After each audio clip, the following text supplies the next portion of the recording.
Welcome back, everybody. We are looking at the World Championship 2026 summer qualifiers, or you can say summer split one and first qualifiers, and we are looking at day three of this tournament.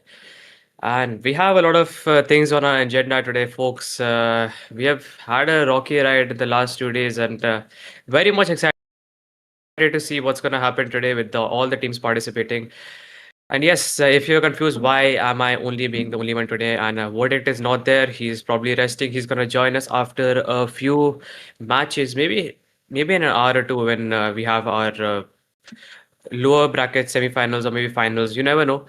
But we have probably yes our first screen over here, which is going to be the points distribution for WCPS, as you can see it.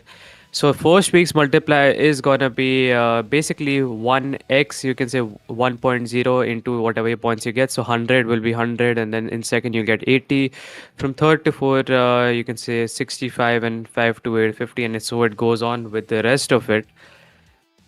And this is going to be changing on the weekly basis. So week one it's only one, and then in the second week, that is going to be from 12th to 14th, that's going to change to point you can say 1.25, and then later on to 1.5 when it comes to weekly, that is 27 to 29. But talking about the prize distribution, we have 2500 going to the first winners here, the winners of the tournament in general for weekly basis. The prize pool is $5,000, guys. Remember, it's not for the entire thing, it's only for weeks. Per week, you can say, for the 3 days, so it's total 15,000, with second getting 1250, the first runner-ups, as you can see it. The second runner-ups, that is going to be a third place, going to be receiving $750, and fourth place does also get a prize that is $500.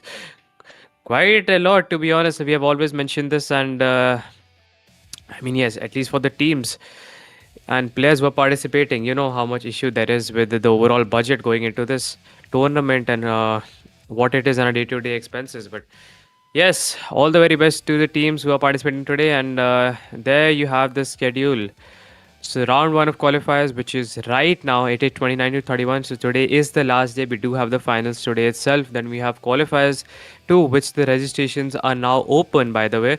They are going to be from 12th to 14th, and our final qualifiers three, that is 26th to 28th June.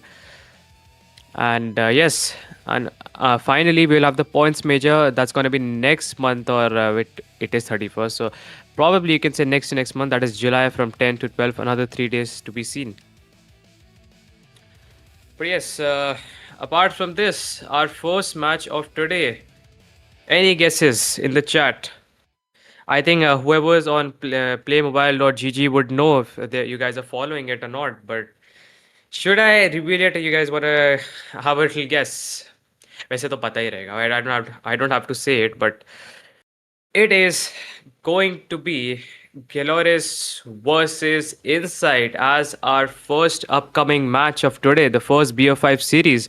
And guys, this is going to be the upper brackets here. So yeah, we are looking at Galores, which had a great performance yesterday against a team of Godlike with a whopping score of 3-1, winning against them. And then we also have Inside, who had a massive and a huge comeback against a team like ETS. So yeah, really excited for this first match to be going here. Let's take a look at the maps in general. We have Summit Hardpoint here for the first match of this BO5. I mean, it is a close range map. You know, those P2s and P3s with those early rotations, getting the spawn controls, really gonna matter a lot. Then we have SND for Meltdown, and you know how Galleries performed, you could say, yesterday in against Godlike. I mean, it was huge, dude.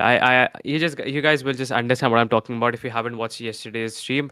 But if you haven't, I would want you to go and check it out because it was a lot of fun here. Those matches were absolutely crazy, and I would say you're not getting bored. Trust me, we had crazy you could say one-sided matches. Maybe one-sided matches may find a little boring, but to be honest, with the level of dominance these guys show in the matches itself, with the level of you could say pressure these guys play in, I think with that it's absolutely a must in my opinion to actually go and watch these matches. But for today, any predictions to be made between Galleries and Insight? I mean, these two teams have been performing really well, but Galleries, on the other hand, just defeated the hashtag one team yesterday. That was Godlike. Even though I think Godlike had a bumpy start and they weren't playing at their full potential. But it's no excuse that Galleries were really performing well, and who knows, they could even win this tournament with what we saw yesterday itself. But yes, do let me know in the comments. I will be reading it. If you have any doubts, do let us know. I think in between we might be answering some of your questions. But yes, I think we can start in about a second or two. Yes, first match going in, Inside versus Galleries here. You can say Gallois, whatever pronunciation suits you better here. We have the team of Gallows maybe making their first approach inside. The objective is Smokey here finding the first blood inside of this game with the R9 finding a two-piece, makes it a triple. He's still going. We have a four-piece coming in, and Mihawk finding another two. Galler is off to a strong start. The feed is mostly yellow here. The team of Insight have already been sent back to the spawn here. Trades do come in from both the sides. 25-0 with 30 seconds on the clock here. Smithy, huge gunfight over there with that R9. It's absolutely broken in close range. Saksham makes that entrance from the heaven stairs itself, but unable to make any approaches after that. I mean, not going to be seeing a lot of value as he's going to get shut down from behind. 29-11 with 10 seconds remaining, and okay, Smithy, that drop shot wasn't the best move over there, especially with the movement of itself. I think yes, R9 it does not have a lot of mobility, so I get that it's going to be really hard to play, okay, Saksham with the punch here again. Lemon, that accuracy is in. He's definitely going to be checking the corner, but Hen was in a much better spot over there. You can say on that cabinet head glitch, a lot of teams and players do use that because it's very unexpected itself. Smithy making that approach again. Finds one here. Can he get a second here? Unable to land those shots. It's wait. What is that range from Smokey here? That R9 all the way from connector, shutting him down near the green side here. And we have Limon finding a triple for his name itself. Hen gonna be shutting down from the heaven top. 34-30 on the scoreboard. 30 seconds remaining. We have Saksham with the first operator to be seen here. And no value at all. That is not gonna be good here. At least the team of Inside off to a slow start, but yes, in terms of points, they are not behind. They have caught up, and so far it is pretty even. But early rotations do matter because this is going to be a money hill in general. P3, 34-53 years. First and second hill is mostly like a bloodbath here. P3 is all about getting that perfect hold and just capturing those points. We have Pabs here with the Tempest shutting down Septic over there. Still inside the OBJ standing strong and just going to be checking the corners, making sure none of the players do spawn over there from the team of Inside. We have 3 operators out from Galoris, and Inside are really going to have a tough time. They need to be shutting down these operators, otherwise they're gonna be left behind here in terms of points and overall map control. We have Mihawk with the death machine as well, and we have Tempo with getting a 2-piece with the equalizer, you can see, and a third. Can he make it a 4th? Yes, that's right. We have a pentakill in the kill feed, gets a 5-piece over there. Pred does come through, and none of the Pred value is gonna be seen here as none of the players were there except for his teammates. Mihawk, can say on that connector head glitch here, does manage to get away. The smoke is going to be useful to them, but not so sure because it also creates an entry point and blocking the vision who are the players inside the OBJ from the team of Galeris. 10 seconds remaining, 90-42 on the score. But this, I mean, it was a strong start for both the teams. I think not much of advantage to be seen from either side when it came to the first and second P2, but P3 in general, Galor is on that hill, standing strong with those 3 operators out, gave them a lot of value. We have approach here from Pabs here, not going to be winning those gunfights. XM4 in general, not the best option in the close range, and switchblades are just going to be dominating. Here we do see Inside with response of their own. I mean, for the P3, it's like revenge that they're taking. I mean, they do what points, they have a good hold, but the question is how long will they be able to? Because they look at Smokey here again, finds a 3 for his Dave here. Saksha picks up that R9, no value is going to be seen. The feed is going to be yellow as Paps does find a 2 with the XF4 here, and probably, was that a third? Maybe, oh, that was a Hen, okay. Hen also, on the other hand, getting a 200-point mark has been achieved by the team of Galoris, and with just 10 seconds remaining, we are already done with the first round of hard points. Inside, falling short here. Double the points for Galoris, and just you can expect that this was just the first round. So Inside must have studied the team of Galoris right here, how they're playing, what their in general play style is. I think it's all about gunfights at the moment. But Hen with a very strong angle to be hold at. Wait, Lemon, there is no way he actually he actually won that gunfight on that headless, shutting down Hen even on that headless, holding that XM4, pre-aiming, Tempo finding a 2, Pabs with the Tempest for the second or third time. As you can see, shots aren't going to be landing, shuts down Septic. A Claw is out as well here. We can see in the hands of Lemon, no value is going to be seen. Hen with the war machine of his own finds one. Can he make it a 2? Spots another player, and the trophy just in time from Smithy. Good play here. 134 to 75. 20 seconds remaining. Hen with the perfect prediction. He knows the players might be spawning on the green here, and some degree, yes, it is not a complete spawn switch, but a split spawn might be coming through here from inside. But here, the feed again is just completely yellow here with Mihawk with the death machine approach here, pre-firing. Definitely spotted that player. He's going to be chasing right after him. Okay, saving his teammate's life just before him getting taken out. Septic with that approach. Not is he not using stun today? I am not so sure. Yes, he's using a switchblade. I mean, at least against a team like Alice, you want to be using the best equipment, or you can say the best weapons and overall roles you have. 146 to 84 with 45 seconds remaining. We have Hen fighting a 2 here with the switchblade.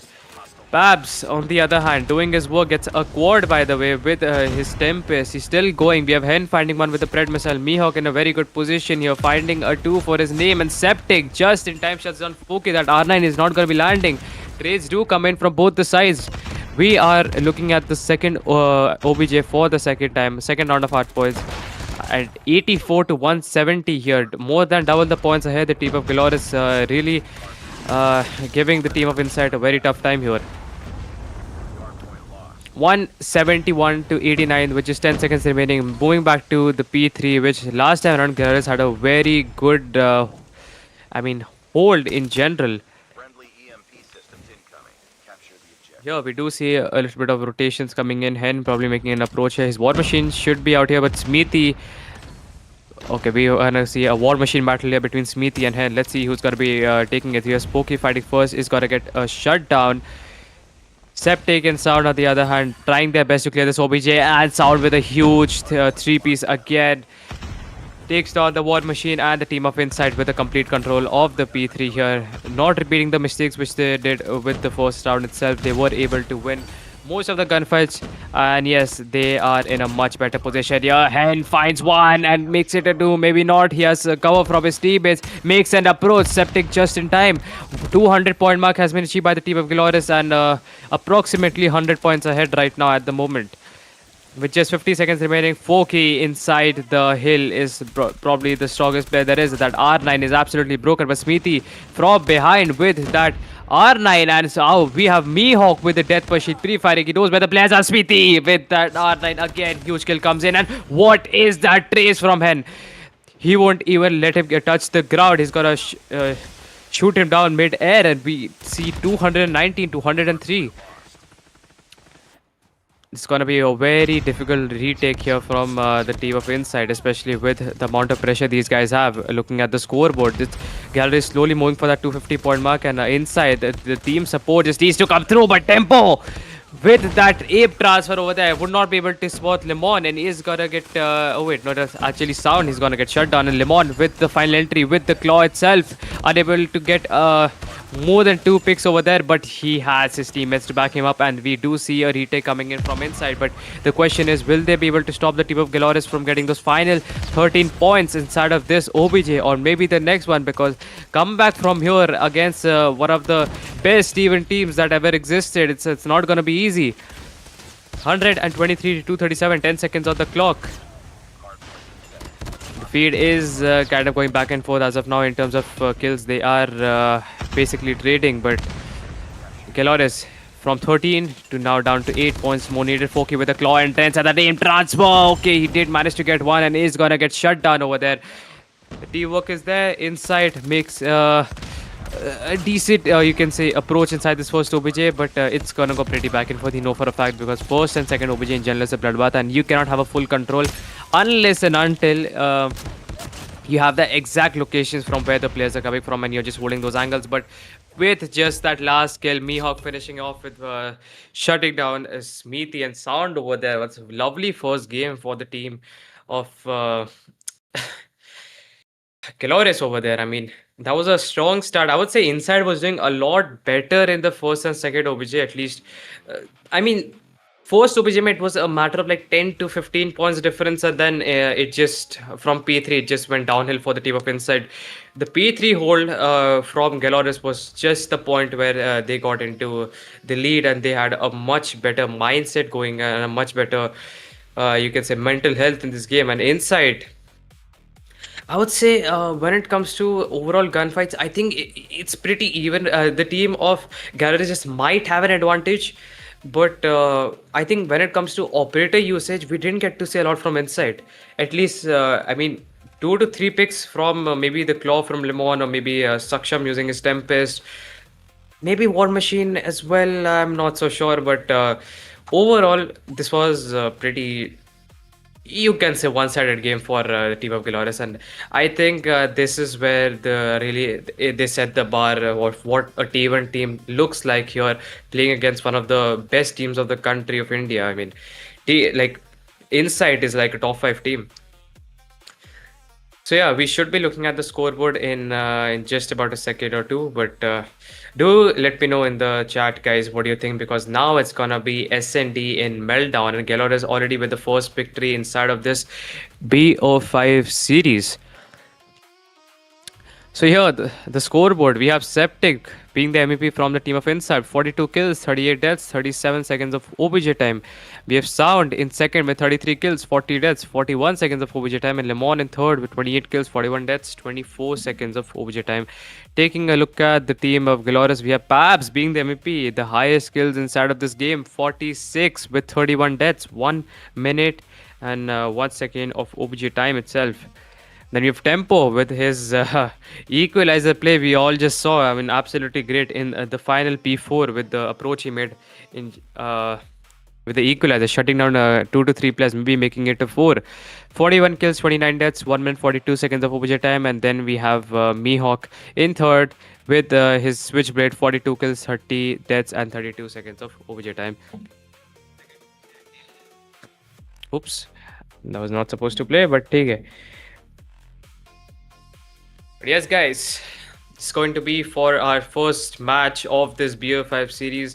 And I think if we talk about the map of Meltdown here, I think it's a very identical map going in both the sides. I mean, it's not about change, but as we know how Galleries played yesterday, I think Inside must have studied about the map itself, and they must have seen Galleries play in this match. I mean, who wouldn't?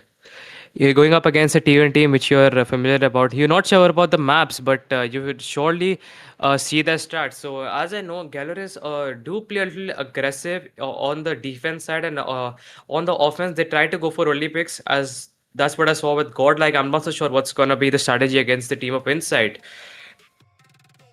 Yesterday, whenever Galleries went to the B approach, which is going to be near the generators itself, I think Godlike had absolutely no problem getting those retakes. At least 2 to 3 players pushing it from the entrance side and basically shutting down the players one by one. And as you know, Galleries on the defense side, they do like to push from the boilers all the way to their spawn in general. I think they love to go for backstabs, and it does work out in their favor. At least it did for God. Like, I'm not so sure about Insight because every team has different strategies and different holding points.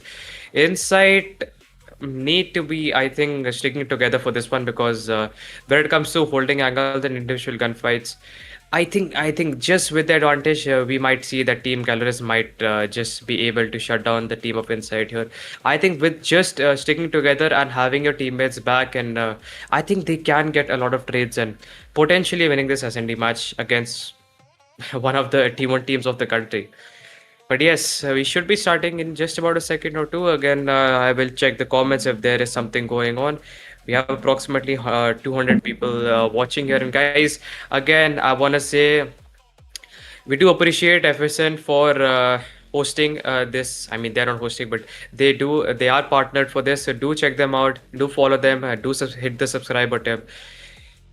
Insta and Discord. They have like approximately like more than 20,000, 22,000 active users on Discord, maybe 10 to 15. But so the FSN Asia does host a lot of tournaments in between. So do join the Discord, do show them some love in general. And yes, we should be looking at our second match of the BO5 series.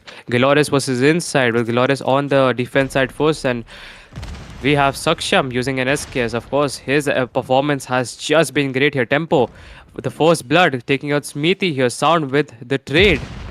Like I said, we do have a boiler approach coming from Glorious here. Three of the players did approach here, and one of them just got traded out. So it's a 4v4 situation where Saksham in a much better angle are going to be landing a shot. And what is that range? Again, Spooky with that R9. Lemon shuts down Pabs. Pabs unable to land those shots with the SKS. Lemon gets the lovely trade here. Sound finds another onto Foki. Shuts down that R9. And another onto Mihawk. We have the team of Inside, which a much better start here. And Hen, what is that aim trust, or you could say flick coming in from the Tundra? I think no matter how much you know of this weapon, I think Hen is still gonna be abusing it like it's on its basically prime, I would say. 1v2. We have Hen making a mid approach here. There are 4 entry points to this first, you can say, A side here. Makes that approach, and oh, wait, there is absolutely no way, and wasn't able to spot Septic. What is that entry here? Felt like if he's using Outlaw, it was like a blank scope. Someone needs to nerf Hen at this point. He's just a problem for any of the teams who are going to be playing against him in an SND match. That sniping skills from him, even in the control match, we see the feeds. I mean, the picks he gets, he's just unstoppable. 1-0 inside, off to a strong start here.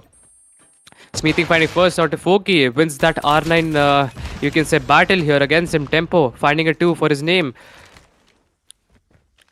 3v4 situation. We do see Limon with the same angle like the last time with the sniper here, and Hen did have the you can say idea or the info. It's a 2v4 for Septic and Saksham here.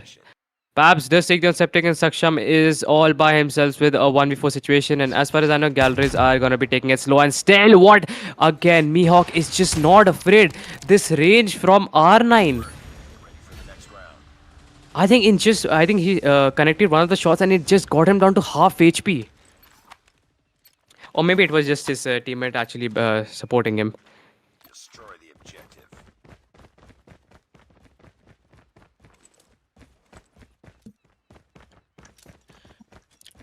Here we do see an aggressive B approach coming in from the team of Inside here, with trades do come in, and okay, a value is there from the team of Inside. Leaves a 1v4 situation for Hen all by himself with the sniper main from the team of Galores. A good approach inside from Inside, actually taking and winning those crucial gunfights, getting that control over the B side completely. Hen, I'm not so sure if he's gonna be able to do it, but I think he can surely surprise us with something. He finds the first, unable to land that kill here. That headshot accuracy, it is going to be pretty difficult, to be honest. Your sound is going to be the corner here. Finds one, dude. The reaction time from Hen, it's like he's not even scoping in. He's that confident. He's that fast with his quick scopes.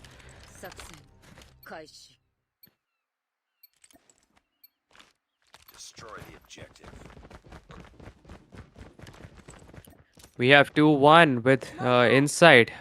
with a round advantage again. We have an aggressive way approach this time around coming in from inside. The mid approach comes in from Septic, as you can see. Taking it slow. We have only have Hen here from the team of Galores who did get the info, and his teammates will surely be there to back him up. And Septic Tempo actually fouled one out to Smithy. The call out did come through here, and Hen looking at the perfect angle. Finds one out to Septic. A live disadvantage comes in from the team of Insight now. Needs to play it slow. And oh, bro, there is absolutely no way. Hen again gets that. He is just using the sniper as a freaking shotgun in close range. That hip fire, that crosshair placement. What is that? Oh god, dude, Foki. There is no time to be wasted. Not even gonna hesitate with those reflexes in general, dude. That 180 turn jump shot onto Saksham, just getting him down with, I know, just in milliseconds after getting that kill here. 2 all on the scoreboard.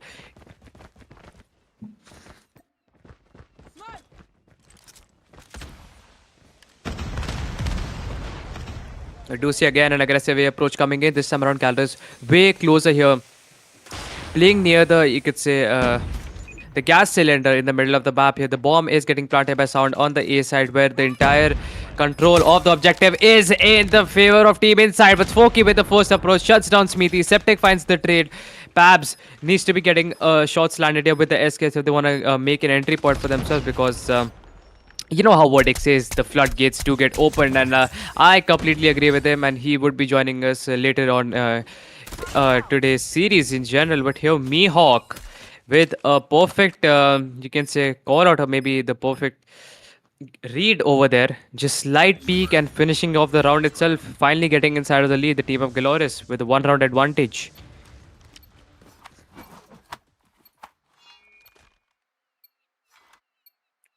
Defend the objective.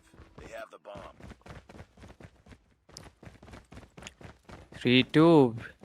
I think Galores finally, the Inside is just they're just pushing for singular bombs. At first it was pretty much holding, then it was an aggressive B approach, then they went to A, and now it's a mid approach. And you know for a fact that Galores is not gonna take them take it easy on them when it comes to head-on fights, at least, and that's what happened right now. 2 of the players do fall from both the teams here. Saksham needs to be playing it slow. His location is already revealed here. Pabs gonna be getting this full advantage here. We have Saksham shutting down Mihawk with that R9, and Sound, huge gunfight over there, leaves Hen with a 1v2 situation. The sniper main again from the team of Galores here, and his prediction is absolutely right. He just needs to play this patiently here. Spots first, unable to land the shots, and Sound finishes him off.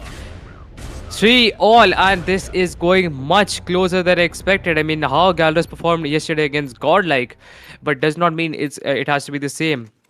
I mean, we were expecting a little bit of advantage and one-side domination coming from Galores, especially when they shut down a strong SND team like Godlike. But on the other hand, Inside just proving us wrong here.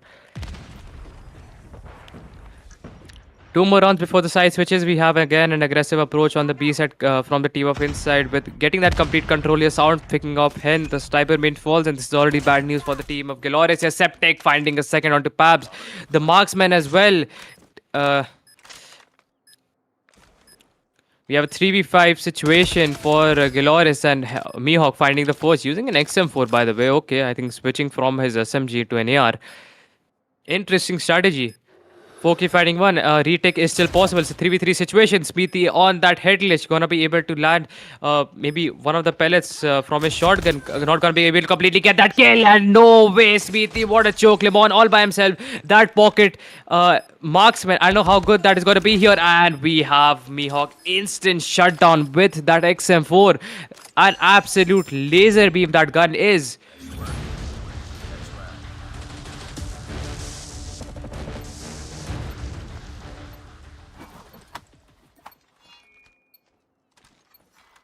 Bomb spotted. 4-3, the last round before the side switches. Let's see what the team of Inside is planning this time around here. I think they are going to be going for that B side again, and we have one of the players who are going to be giving the team the cover they needed here inside the boiler room, which is probably going to be Septic here. And yes, he does find one.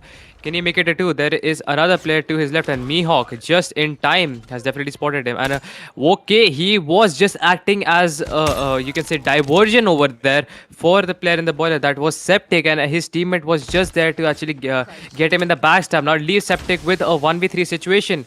Septic gonna go for a log rotation here, and the bomb has been dropped on the B side. Where I am not so sure if Galleries are gonna be. Running after him and finishing off the route itself. I don't think that's a good idea. When you have a guaranteed win, I think these three players should be sticking together, and yes, that's what they're doing. So it's gonna be giving the team of Inside, or you can say Septic, a very difficult time actually making this clutch happen.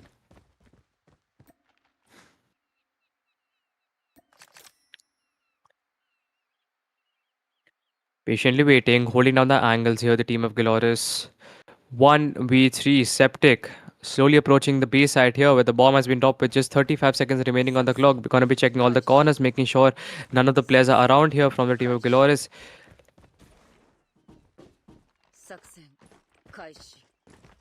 We got the bomb. And we have the Tundra with those weapons which on. The team of Glorious definitely heard that bomb get picked up here. The corner must have gone in an aggressive approach. All the players together and Septic absolutely helpless. 5-3 on the scoreboard. 2 rounds ahead. The team of Glorious and the sides have been switched. Let's see with the side switch, does it give Insight a much better chance of actually getting those rounds here? I'm not so sure because it's gonna be a 5-man approach, maybe a 4 at least, all the way on the A side. And the team of Inside with the perfect prediction here. 3 of the players from their own team, but Tempo goes huge, gets a massive value, leaves out over there with a 1v.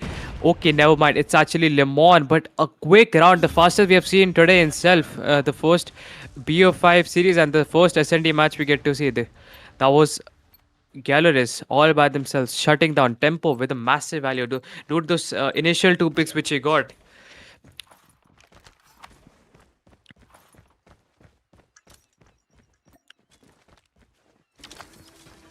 Again, an aggressive approach on the A side, and we do have trades coming in inside, looking much better. Saksham unable to connect those shots. We have Mihawk down to less than 10 HP, 1 each. Oh, so you can say down to less than you can say 10 HP, and he could have gotten that kill, but I guess those shots not going to be landing here. He was in the corner, managed to find one, but Hen with that sniper is probably one of the things you do not want to encounter in a game. You see Hen in your screen, you know for a fact that you have very little chance of actually getting away and you know, just being alive in general. But here we have an aggressive B approach coming out from Galleries here. Lemon, the sniper, already gets shut down. They have a complete control. The bomb is gonna get planted here. They just wanna finish off this game as soon as possible. We have a mid approach coming in from 2 of the players. That is going to be Septic here alongside, I think that's Sound maybe. Yes, okay, maybe Saksham, and Sound is all the way on the rotation. Nice work. Get ready for the next round. This is just not looking good for the team of Inside. I mean, I thought that maybe on the defense side, they should be getting some picks and maybe would be able to get some retakes on the bomb sides of wherever Gallery is pushing and how they're playing. But the tables have just turned. Gallery's feeling much better on the attacking against the offense side here. They have a complete mid approach here, which none of the team, you would say, none of the players from the team of Inside were actually taking a look at. And look at this, there is no way. Tempo finding another 2. Babs is there to cover him up, and this just looks like the very end here for the team of Inside, where Smithy with left with a 1v5 situation finds a 2 here, and Spooky finishes off the deal here with the R9 of his own. What a game for the team of Galores. Again, making it one-sided. See, I think this is what you're seeing, right? Inside, always off to a strong start for the first match. That was, I mean, in the starting of any game here, in Hardpoint at least, in the first 2 objectives, they were keeping it pretty neck to neck with the team of Galores, but it just goes downhill afterwards. I don't know what Galores does. They just do feel a lot better going in the further rounds, or you can say the further the match extends. With Inside, I just don't see that happening. This is the second time we have seen that having a close start, you can say when it was 3 all on the score, it just turned to 5-3. and no rounds were won after that. But I am just not gonna say anything. I'm not gonna downgrade inside anything else. But I hope we get to see a map 5 going in the series. I mean, Galros in general is a very strong team. Maybe a map 5 is not possible, but Inside can at least try to give them a tough competition, which they already are. But I think they're still capable of doing more than that, and we should be seeing that in just a second when the control match starts.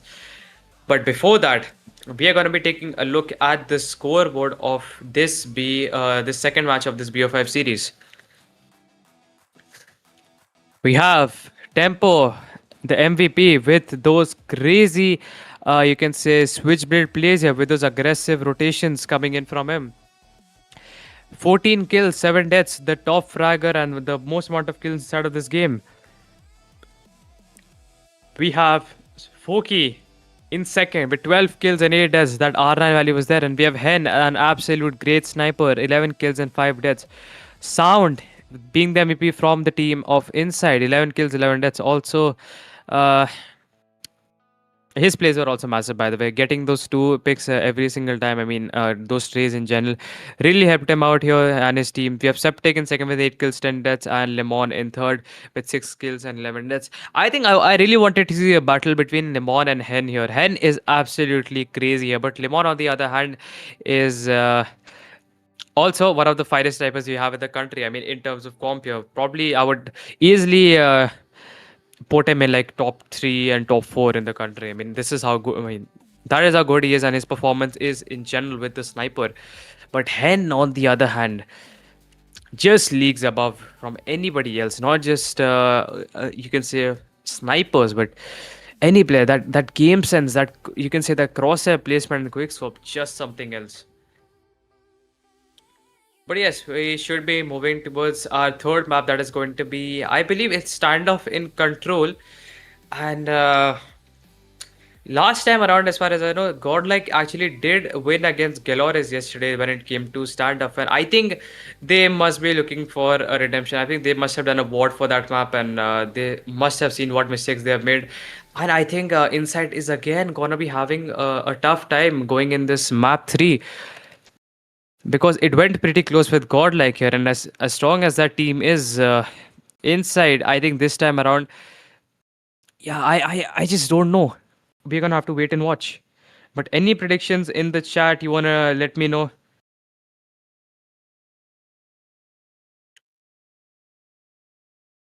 But yeah, I do see some messages in the chat about my casting. I'm not gonna take it to. I'm not gonna get offended. It's my first time with a face cam casting on this big platform. But yes, I'm not so sure, bhai. I don't know what to say. You can judge me, it's fine. But afterwards, Verdict is anyways gonna join us. You anyways have to deal with me. There's no other cast available right now. So be it as it may. But apart from that, guys, yes, if you have not checked out the brackets for today on playmobile.gg, go check it out. We do have some more interesting matches afterwards. I mean, we have, I think we're left with just top 4 or 5 teams in this tournament. And I think this is just might be looking at the end because I don't think Insight they cannot afford to lose a single match from now on. Otherwise, they will just get eliminated here. They won't be, or they will be securing a top 4 position here going in this tournament. There are like 4 to 5 teams only left, and they were in the upper bracket. So I guess, yes, Inside is securing top 4 or top 3 positions. So they are definitely getting that prize pool, in my opinion. But apart from that, that's not much to say.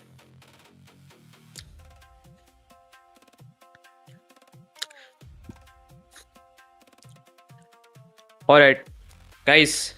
I think yes, I am reading the chats. I think we can let it go. It's completely fine. It's not the first time anyone's criticizing me, at least for casting. It's my first time doing a major event, so you guys can hate me, you guys can judge me, but it's all good.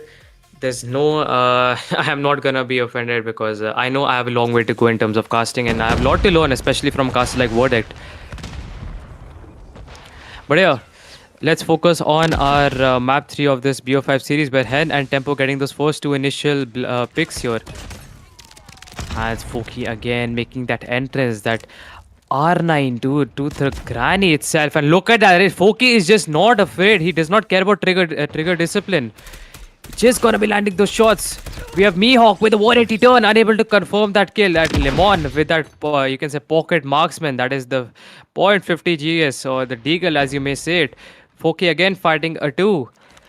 25 to 18 on the scoreboard with just you can say an 8 or you can say 7 lives advantage off the bat for the team of Galleries, and this is just not looking good. Mihawk finding another pick onto Lemon here, clearing the B side all to himself, makes an approach, and he just does not care. They are just not going for those captures.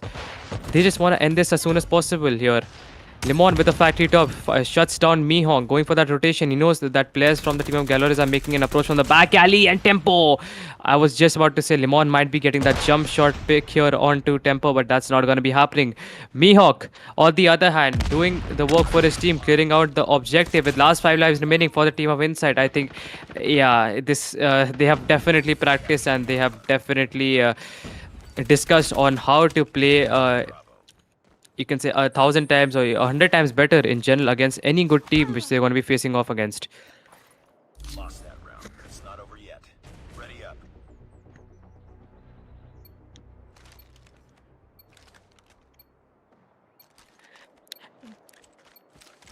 Yes, guys, by the way, just saying, I mean, it's my first time as well doing solo casting when it comes to, actually chatting or like right ahead with the camera itself, looking in the camera and just discussing with the face cam on. I will just after this match, right? I just will discuss the pressure I had on the first day, just to keep the chat more engaged and all. But before that, let's focus on the match. We do have early picks coming in from the side. We do see the feed being mostly yellow here. Galleries again, just picking up the slack here, and inside. On the other hand, we did see a little bit of a strong start, but Mihawk with that death machine approach gonna be able to take down 3 players. Hand with the quick scope, absolutely no problem here, unable to land those shots.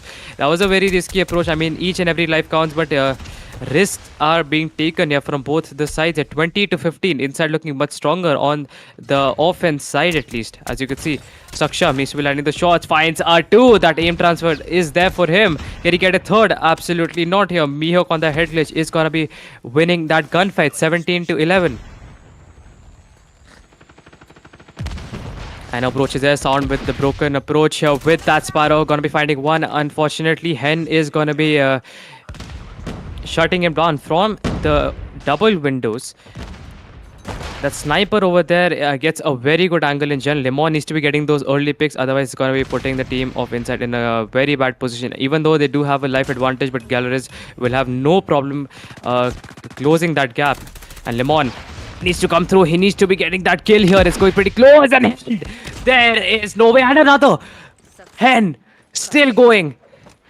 Annihilator is out. And this just would be looking good here for any second, dude. Hen again, pentakill. A Hexa gets a 6 feet all to himself, and he's still going. And we have a retake coming in from Galores again. After having that life disadvantage, Hen, what a massive play. Someone needs to stop this man. Someone needs to check his device. I'm telling you, dude, he is something else here. 32-0 on this third map of this BO5 series, and potentially a do or die from now on for the team of Insight. We have Saksham with that approach here. Okay, he is gonna get shut down with Foki with the R9. 30 to 24 here. None of the lives are lost from Garrus, and just when I say we do see 2 of the players do fall here with wait. Was the player AFK? Okay, never mind. I was Foki with the Pred missile. Gotta be shutting down Lemon, who had an approach with the Annihilator. Pretty unfortunate. Hen again. The value is there. Pabs with the war machine inside of the spawn, causing a lot of trouble here for the team of Inside. Just being the center of attention. All the players are just focusing on him, just trying to get rid of him over there. And 12. Okay, actually it's 22 to 14, approximately AF lives advantage here coming in from the team of Galleries, and I don't think they can do much here. At least looking at the minimap, the players have all scattered around. It's just individual gunfights at this point. But Inside, if you have noticed, they are just not leaving the spawn. Galleries are just pushing by one. Dude, we don't even get to see a proper scope in from Hen any time here.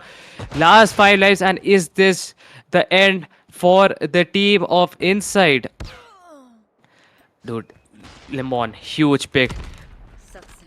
Makes an approach on the B side, spots absolutely no one, but he is gonna be getting rid of that progress which the team of Galleries made here. But I don't think so. Pabs again shutting down Lemon on that head glitch. We have Septic all by himself with a clutch situation, and guys, there we have it. We have our winner of the first BF5 series we have for today, Galleries.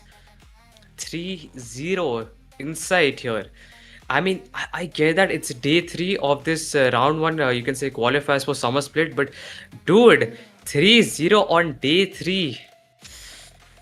I guess it is what it is. But if I had to take a guess, right, I think that play from Hen was just a breaking point that the team of Inside had, especially in that second round. It was 1-0. Inside was still feeling strong. They had that life advantage, and Hen just had to just go ahead and absolutely demolish the opposition here. Inside couldn't do much. Hand with that huge play we did see, fighting those two quickscopes with the sniper and then making an approach with the annihilator all the way to the spawn, shutting down 4 players over there with the annihilator. And then in the final round itself, I think the match was pretty much over when we got to see two initial picks and 4K finding Saksham on you can say the granny top with the R9. They got a complete advantage over you can say 60 or 70% of the map, and Inside was just in the spawn basically not able to win gunfights, being pressured from every single where. And at this point, I think, yes, we are not going to be seeing any more of Inside probably in this first, you can say, summer split qualifiers round one. I think Inside, we are pretty much done here, yes. But let's take a look at the scoreboard. We have Smithy being the MVP with 14 kills and 18 deaths here from the team of Inside. We have Sound in second with 12 kills, 23 deaths, and Septic in third with 11 kills and 17 deaths. Taking a look at Glorious, we have Mihawk being the MVP and with the most amount of kills, the only player with above 20 kills here inside of this match, 24 to be precise, 11 deaths, Tempo in second with 17 kills, 13 deaths, and Foki in third with 18 kills, 11 deaths. His value with R9 is just brutal, guys. I think we can all agree. Foki has a lot of crucial plays inside of a match with that R9. And yes, I think with this we can conclude our first BF5, and we should be moving towards our second in probably after a short break in between. We are going to take a break, but after the break we're also going to show you the top 5 fraggers of this BF5 which we just watched between Calories and Inside. So yeah, I mean, I'll be active on the chat. I will be joining you guys in just a bit, but yes, we'll be back in approximately 5 to 10 minutes after a short break because I need one personally, and there is much more on the agenda today. So yes, we'll be back.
Welcome back. Welcome back, everybody. I know it took us like approximately half an hour or so to actually get back, but we had I7 and another team. I think it was Accelerate that the match was going on in between. I7 did win that, and now we will have Godlike versus I7 as our next BO5 series, which we're gonna get into. But before that, we should be looking at the top five fraggers from the last BO5, which we just saw. And if you haven't seen it, go check it out. It was an absolute crazy, you can say, matchup between galleries and inside. It was Hardpoint, SND, and Control in Meltdown, Standoff, and the first map for Hardpoint was Summit. Absolutely crazy. If you haven't seen it, go check it out again. But as of now, we are going to be focusing on our next BO5, and usse bhi pehle, like I said, we are going to be checking out the top 5 fraggers. And I know there are still approximately 70 people waiting in the chat, but here we have it. Tempo from Galoris with 72 kills, 20 deaths, 29 assists. Absolutely huge plays by him with the Switchblade. The performance was impeccable in general, dude. I think his plays in SND really did come through for his team. And yeah, I when I have to think of calories, right, as an overall team, how they perform against inside, I think it's mostly just gunfights and overall team coordination. And even I think most important, like more than these two factors, I think it was just their positioning, the entirety of the games that they played. So yeah, tempo with the most amount of kills. We should be looking at the top five fraggers now, in a second or two. Yes, we have Septic on the other hand, the MVP from the team of Insight. 61 kills, just you could say almost as equal to Tempo, just 11 behind with 27 deaths and 19 assists with a 70. Okay, you can say 7,578 score. I mean, yeah, I don't think we got to see a lot of Septic today, but he had definitely switched from Sten to Switchblade, and yes, it was the right call, I think. As you can see, even with the stats with the team instead. But we have the top five fraggers, and it is going to be the entire lineup of the team Galoris here with Mihawk 75 freaking kills. Then we have Death in second, 15 assists in 19. Okay, this okay, in terms of kills, yes, we will have Mihawk in the first position, but Tempo as an overall MVP with the highest score.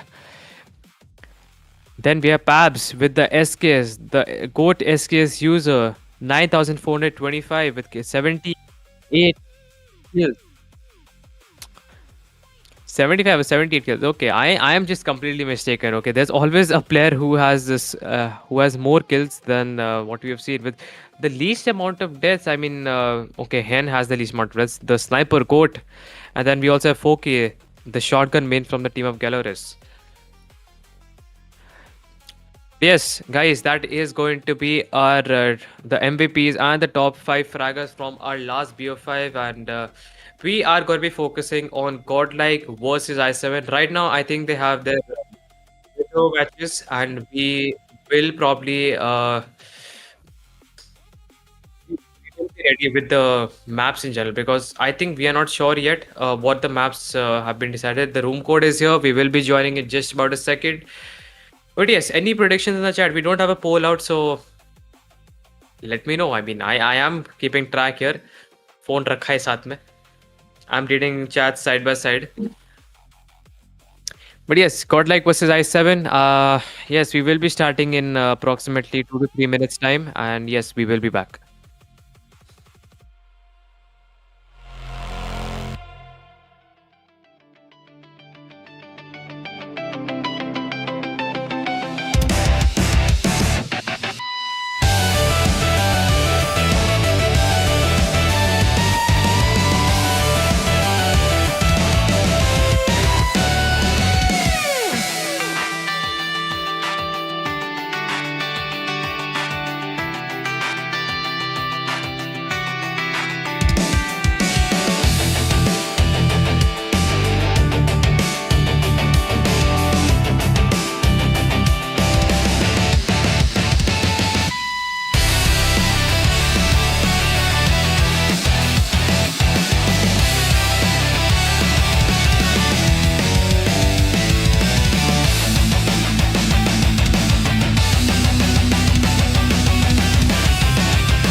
All right, guys, welcome back to the World Championship 2026 Summer Split Qualifiers 1 Day 3. We are looking at our second BO5 of today. That is going to be Godlike versus Imperial 7 or I7, which one you prefer.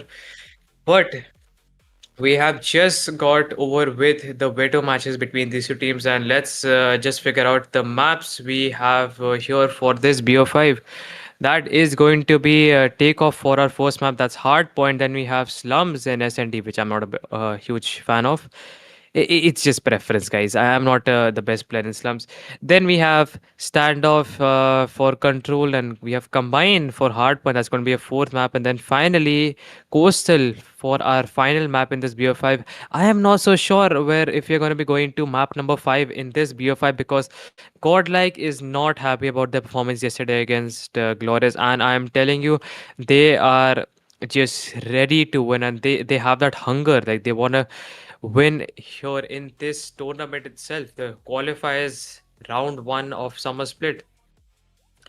But yes, अभी Imperial 7 did win against Accelerate. I think Accelerate के against ही था. And we should be starting in just about a second or two, and let's see what happens. But talking about the map of takeoff in general, I think except for the P3 and P4, I think it goes pretty back and forth, and P1 and P2 because P1 is pretty open in the first, you can say fountain in the middle, and you can get shot down from all the side because it is a split spawn in general. And then we have the team of I7 not performing the best in Liga. At least I have not seen. I think they did decently well against Insight before in this map. And except for this, we will be talking about the P2, which you know for a fact that it goes back and forth. Godlike could have a perfect role and it could give them that advantage which they need. I7 really need to have their back on each other, and gunfights are really going to matter because Viper, Prevail, and all of these SMG players in the team. Prevail is going to be shotgunning, I think. That R9 is going to be absolutely massive value. But yes, I think early rotations are going to matter here, especially in P3 and P4 because they are money hills. And if you have a good hold, you could be getting inside of, or you could be capturing a lot of points from it. So, yes, I guess we just have to wait and watch how it goes. But apart from that, I hope all of you guys are having a good day. It is a Sunday. It is very sunny. It's freaking hot in India itself. El Nino ke aisi ki taisi. If you don't know what that means, Google it. Okay. तो अभी start करेंगे and yes, there are no announcements as of yet, and 1-2 minute के अंदर we will start. But guys, I know you guys are very pumped. बहुत time के बाद it's almost an hour. I think हमने कुछ we finished off at like 4:05 or 4:10 with the first BO5 that was Insight and Galeris, and now it's 5 minutes past 5, and I think yes, we are going to be starting in about 30 seconds or so. जैसा मेरे को अभी confirmation आ चुकी है. But yes, अगर मैं if I ask you guys, ठीक है, as an audience, I saw a lot of you guys were spamming Empyrean Hassan. Godlike के supporters का यार मेरे को Godlike के यहाँ पे spam क्यों नहीं दिख रहा है? That team has been representing India for so long. भाई थोड़ा Godlike को भी प्यार दिखा दो. वैसे बोलने की जरूरत नहीं है. Godlike in general is a very loved org and a team, but ज़्यादा देखने को मिला नहीं है यार. I love the support for Empyrean, even though it's I think that roster was formed like a month or 2 months ago, maybe 3 months at max, but थोड़ा Godlike कोई प्यार दिखाओ यार. चैट में स्पैम नहीं रखना चाहिए. Support both the teams. They both the teams are in general I know performing really well recently. Yup, confirmation आ चुका है and we should be switching it with the screen. Hearts मत रोको यार. Just spam hearts, yellow hearts, white hearts, जैसा भी इंपीरियन का. But here take off hard point, our first match in this BO5 series between Godlike and I7. Let's see how it goes. We have Warden going to be the first inside the objective. We have formed the team of Godlike. Aegis with that scaffolding top. It does manage to take down Prevail. As you come in, we have Skulji in a very good spot. And yes, guys, if you don't remember, Skulji is going to be the marksman main from the team of Godlike, and as far as I know, Abhi's is going to be sniping here. That has changed. I think it was pretty like obvious and opposite in CDM. But okay, they're trying new strategies and sticking to the old format might just be the way to go here. Well, Abhi is finding a 3 for his name here. Warden getting one also with the Hunter Killer and Prevail. As I just predicted, he is going to be using the R9 and he is gonna go absolutely crazy with it. It's the most broken piece of shotgun we've ever seen in this game, and it has ever introduced in general. We have Warden finding a 6 by himself, and I completely just missed out. A 6 feed all to his name. 32 to 8 on the scoreboard. Godel looking very strong from the first P1 itself. Moving towards the second, we do have early rotations, and OC is going to be the only one there from the team of I7. And I don't really think he's going to be there for a while. But Learn is playing today. Learn is going to be on board. I think one of the players. I think no wait. Or maybe it's one of the players who's playing on Learn's account. I don't know if that's allowed or not. We have Prevail and Learn, and I think Viper. Yes, Viper is not there. Viper is not on board today. He's not gonna be playing. But 34 to 26, I7 very close to making this comeback. Just a couple of points behind. And we do see Skulji and Prevail inside the Vijay. Learn with the first operator out. That is going to be Tempest. Finds one. Can he go for second? Spots the second. And he does have a good opportunity as Borden is going to be backstabbing the players of I7, going with that rotation. Definitely benefiting his team as of now. Abiz, this is going to be a money hill here. The P3, you know for a fact that if you have good spawns and a good hold, you could capture a lot of points here. And I think sure, in general, I7 do have a better, you could say, early rotation as but the question is, Abhiz with the death machine, it's just how much damage is he gonna do to the team of I7? That is going to be the question here. But before that, we do see Godlike coming with the retake. Overall, the team support was there. Abhiz didn't do a lot actually. He was just patiently waiting for his team to arrive, and yes. 67 to 35 with 30 seconds remaining. A hipfire entry here. Warden makes an approach. Pre-fire is there. He's probably checking if none of the players are going to be spawning there or not. But we have an equalizer. And Skulji with a 4-piece over there. With the war machine. Abyss attempting for the spawn trap. Shutting down Aegis and Nick. Skulji gets a 5th over there onto Legend. He's still going. That war machine has not run out and he's still alive. Still strong. And the feed is just completely blue here. Godlike at the moment attempting to touch that 100-point mark before the team of I7 moving towards the 4th OBJ. We do have quite a few early rotations coming in from I7. Actually, it's only going to be one of the players, and yes, slowly they are approaching. And guys, if I have to ask you, this is already a massive lead from Godlike, approximately an entire OBJ ahead with just 65 points approximately. Flirt with the Tempest needs to go huge. He gets one and unable to shut down Abyss over there. 40 seconds remaining. We have a claw in the hands of Legend. Finds one over there. Actually makes it a 2. They are in control. Abyss is going to be making an approach here. The smokes go down. The vision has been blocked and we can be seeing some aggressive approaches coming in. But Legend really putting in the work, making sure that he's cutting them off from the middle with those rotations. Stopping that entry from being happened. But Godlike again gonna be able to get that retake. 112 to 54 on the scoreboard. We're already done with the first round of hardpoints in just 15 seconds itself. Learn again with the Tempest. For the second time we get to see Abyss. His death machine already. He's gonna pop his death machine. Spots a couple of players. Shuts down one and next huge trade comes in from him. That death machine isn't gonna be getting a lot of value. 126 to 54 and I7 are just being pushed back to the spawn again and again. The feed being completely blue and Prevail and Warden just not stopping here.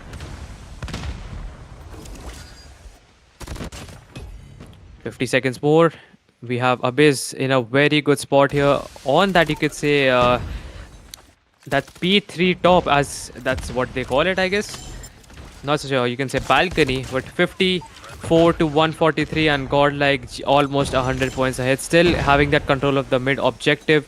We have I7 with those smoke making those entry points for themselves and a lot of value here. Flirt, what a 3-piece comes in from almost taking almost making it a 4-piece, as you guys just saw. Missed a couple of shots in the end but definitely did help his teammates to get a breakthrough over there. 150 to 66 with 10 seconds remaining. We do see a couple of players inside the ticket here, or near the ticket from the team of I7, and Abyss, unfortunately, no value to be seen over there. OC with an XM4, that aim transfers there, shuts down Warden alone. He knows where the players are spawning, makes it a third on to Prevail. Still holding and still getting that read here. Gets a fourth. Can he make it a fifth? And that's not going to be happening, as Warden finally going to be shutting him down with the Switchblade. We have another, you could say, Tempest out from Float with Aegis with the Death Machine, and OC with the War, and I think Skullgy and Float. Yes, look at Skullgy. Huge value again taking down Nyx here. I think there are another, you could say, 2 to 3 operators being ready from the team of I7, but I am not so sure, because we didn't get to see a lot of value in the kill feed. I mean, with the 3 operators out, I think they should be able to clear out the objective and push the team of Godlike outside of the hill itself.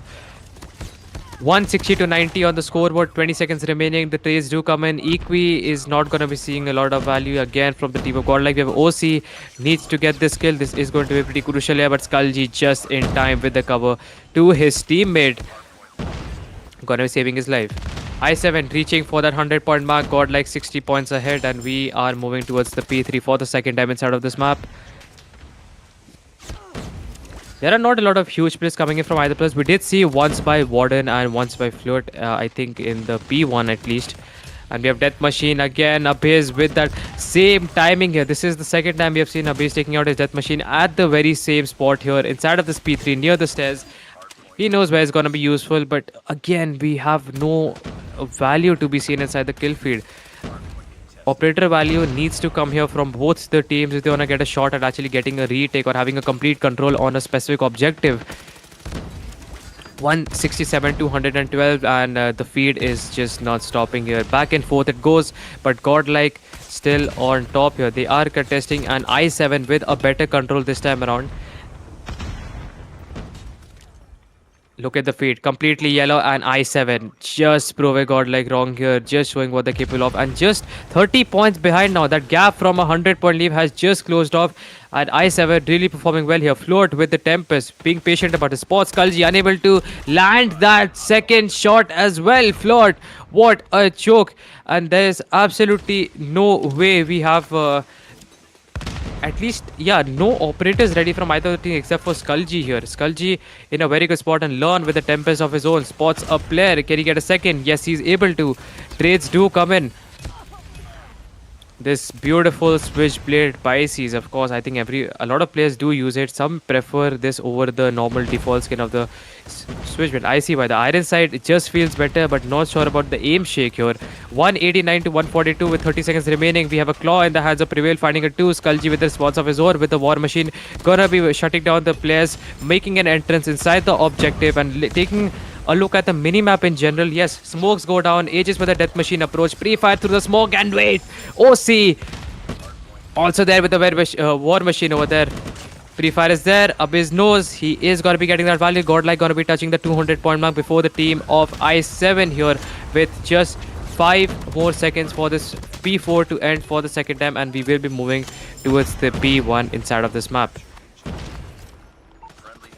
I think chat यहाँ पे we can surely say that everyone is just focusing on the game and no one's really in the mood to chat, and I see there's no better way, because when this match is going this close and how these teams and players are performing in general, I think you wouldn't want to just text and just basically have the full experience and witness it with your own eyes. 212 to 155 on the scoreboard. Abyss going absolutely huge on that spot, and Aegis knows he is gonna be getting Abyss and shutting him down once and for all. 212 to 160, still going, 30 seconds remaining. Back to the first OBJ for the third time we have seen inside of this map. Learn finding a 2 for his name. Learn finding a third over there. And next, he needs to go huge. 2 with the equalizer. Can we see some more value? And no, Skullgy is going to be shutting him down, but Nyx with the Hunter is going to be getting that trade for himself. Abyss again on that beat up. I think he is just going to be holding that angle the most type here, because he knows it could be a split one every single time, and the value he's going to be getting on sitting over there on the balcony top is going to be insane here. But Abhi is changing things a little here, taking out his death machine before the P3, a P2 instead. He is going for that purifier. He knows where the players are spawning. Finds one over there, finds another actually. And he is gonna get shut down. Great gunfight from Nyx. 233 to 167. Godlike just need 15 more points to close off this first match inside of this BO5 series. Learn with the Tempest. God knows for the fourth or fifth time inside of this map. Huge value here. Finds a two. And unfortunately, not gonna be able to connect that. But finishes off with the Switchblade he had. And makes it a fourth. And Warden and Prevail with the partnership inside the kill feed here. With those R9s and Switchblade, we have ourselves the first match 250 to 169 on the scoreboard. Godlike, stronger than ever. I mean, with how the level of gunfights the team of I7 have and how experienced the players are in general, that is a pretty massive gap. But godlike is godlike, they don't hesitate when they have to perform and when they have to show why they are the best. And I guess this is already a 1-0 in this BO5 series. I mean, I don't have Verdict with me. Otherwise, I would have had a conversation. I would have asked his review. He would be joining us in about maybe an hour or so. Not sure. He's probably sleeping. But if we had to discuss this map, I think I7 were very close to getting those retakes, especially in those P3s. P1s and P2s, I think it was pretty much godlike with those gunfights and just keep on spawn trapping them, the team of I7. I think even the operator usage from I7 wasn't the best. But here, let's take a look at the scoreboard.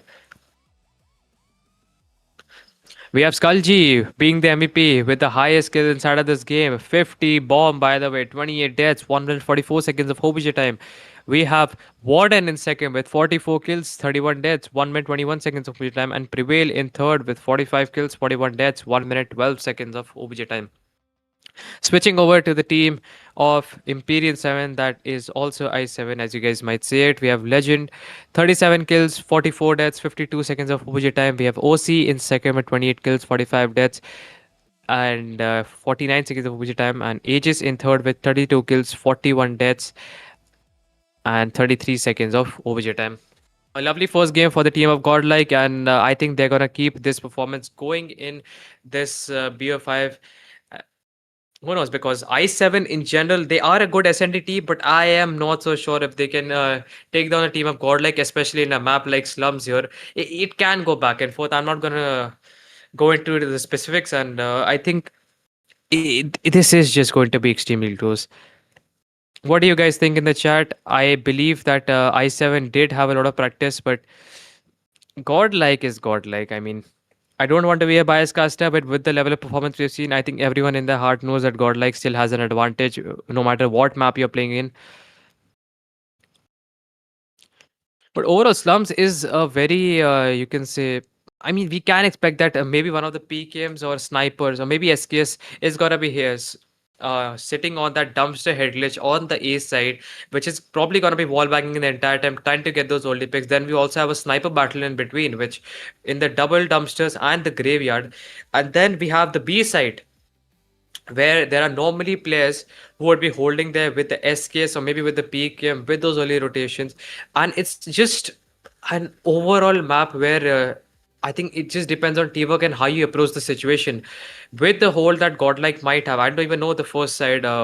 If Imperial is gonna be on the offense side or Godlike is gonna be, but it's really gonna matter how you guys position yourself with smokes are gonna be extremely useful. I think I have mentioned this 1,000 times, and we have seen this back in CDM and different tournaments that smokes do have a lot of value when it comes to playing SND. Ah, okay. The production team is literally shouting in my ears, and they are just literally saying they'll say godlike, but ठीक है. I am also a Imperial 7 बोलते हैं ना supporter, so I am not going to be supporting any of कोई भी जीते. In my heart मैं खुश हूँ, कोई दिक्कत नहीं है. यहाँ पे chat में I know there is a lot of talking happening between the two teams, but slums में शुरू करते हैं and इस घमासान युद्ध को देखते हैं आगे क्या होता है इन दोनों टीम्स के बीच में. But yes, I am I'm surprised that Lorne actually played in the team and Viper शायद से आज bench होके रखे हैं. Even though I think Learn is now a full-time coach, and yet his performance was really good playing in this match. You don't even know. I think he is probably gonna be IGLing ये वाले match maybe.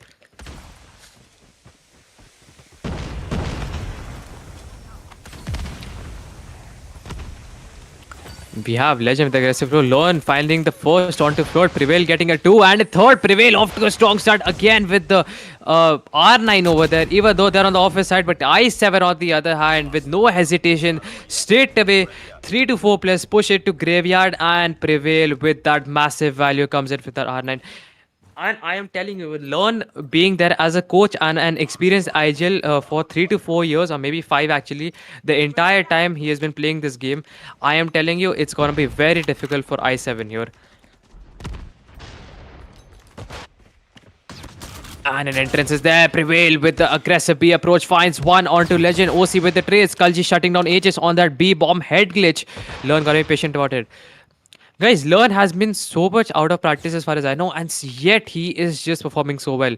Is he going to go for that headshot? OC has no idea that bomb is getting planted. Is he going to go for those wall bang attempts? He is that close. Is he going to be attempting? That is going to be the question.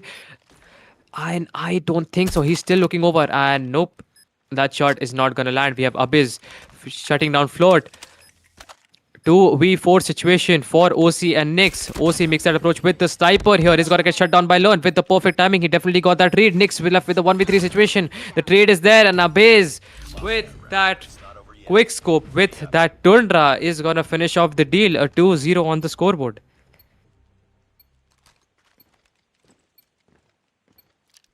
Enemy has dropped the bomb.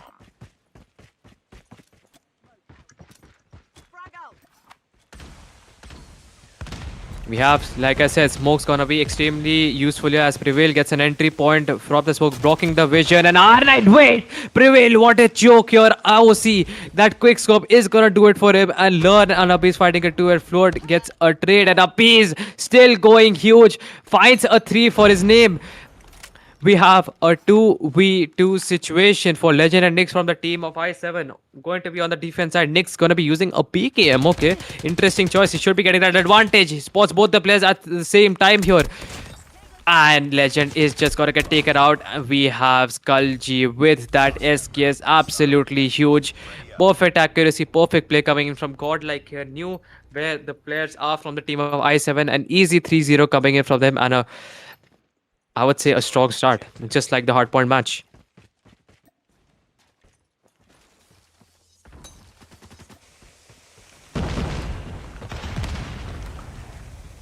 We have Float. Again with the mid approach. Godlike is not a team you want to push into the first round. I7 did throw it away. It was a risk. I think it might would have worked out in the favor. There's no no harm in trying though. But I think Godlike has made it pretty clear. You throw stuns, tactical, lethal. It's not going to change a thing. That Prevail is there going to be with that R9 is going to get shut down over here with Nick spamming that PKM. And there is going to be Float here finding that kill. Gets straight out by Learn. Can he get another? And yes, he's able to. That hipfire entry is what was needed over there. A 3v3 situation. OC, is he going to be able to get this wall bang shot onto Learn while he's planting the bomb, as Legend is going to be shutting him down with the R9, finds another onto Skulji, leaves Warden with a 1v2, makes in mid approach, spots the player, gets the read. Is he going to be able to? Legend, what a play here. That R9 1v3 comes in from him, gets a 3-piece in the end, and we have our first round for the team of I7. Legend, huge play by him. Defend the objective.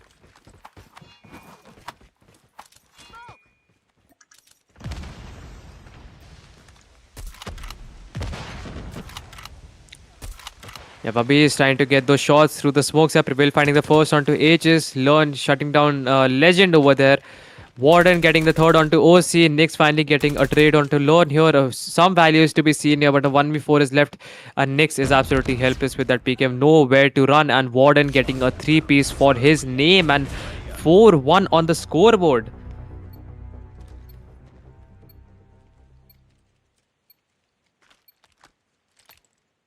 Destroy the objective. It's really not going well for the team of I7. They will need to think of something here.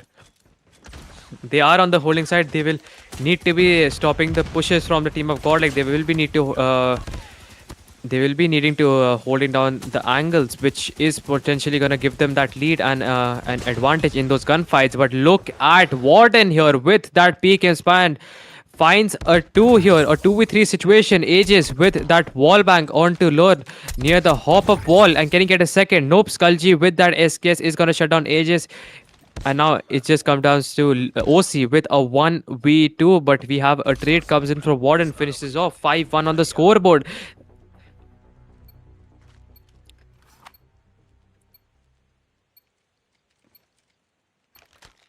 Destroy the objective. The save's pretty one-sided here, and we just have. I think yes, this is going to be. We need. Okay, we have 2 more rounds before the side switches. We have Aviz making that approach here. Finds one with the machine pistol onto floor. Spots the player. Can he get a kill onto OC? I am not so sure, but Nyx on the other hand shutting down the players one by one. Warden finally gets that trade, leaves Warden with a 1v2 at the moment. Is he gonna be able to clutch for his team? Definitely spotted the player, maybe not. Warden has no idea, but his location has been revealed. Finds one in a 1v1 situation. Warden with the perfect prediction, but OC is long gone, going for that long rotation with Warden would not suspect. And wait, the bomb should get planted here by one. He's going to be checking the corners, making sure OC is not around here. The sniper main from the team of I7. Yes, it is getting planted. OC is all the way back in the offense side spawn here. And yes, the corner must have gone in. He's making his approach as soon as possible because with just 40 seconds remaining, I think you can pretty much say just making his way over there is going to waste a lot of time here. Does not have a lot of time to work with. He will need to be checking his corners. And Warden in the middle of the map here near the bomb in a very good spot. I don't think OC is going to be checking this. OC is going for a long rotation with just 15 seconds remaining. He has absolutely no time.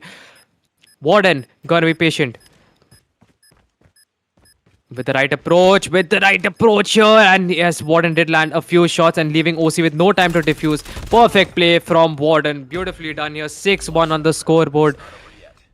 OC, when the bomb got planted, was all the way in the offensive spawn. He made an approach all the way from the B bomb, and it actually wasted, you can say, not wasted, but it got rid of like 15 to 20 seconds of the time. That's like half of what you get when you get the bomb down. But yeah, the last round before the side switches got like here, and we do have PKM in the hands of Warden over there. Abyss finds first onto Aegis, going to be shutting down the marksman main, the SKS user. That's going to be Aegis on the B head glitch. And what is that gunfight from Lone? We have a 2v4 situation, and Abyss finding another 2, as you could see. Float with the rotation, shuts down Abyss, it left with a 1v3 situation. Finds another one to prevail. Gets a third. Can he make it a fourth? And no, Warden is gonna be shutting him down. Huge gunfights by Flirt here. 7-1 on the scoreboard. 2 rounds needed for the team of Godlike to win this match of SND and to get a 2-0 lead in this BO5 series.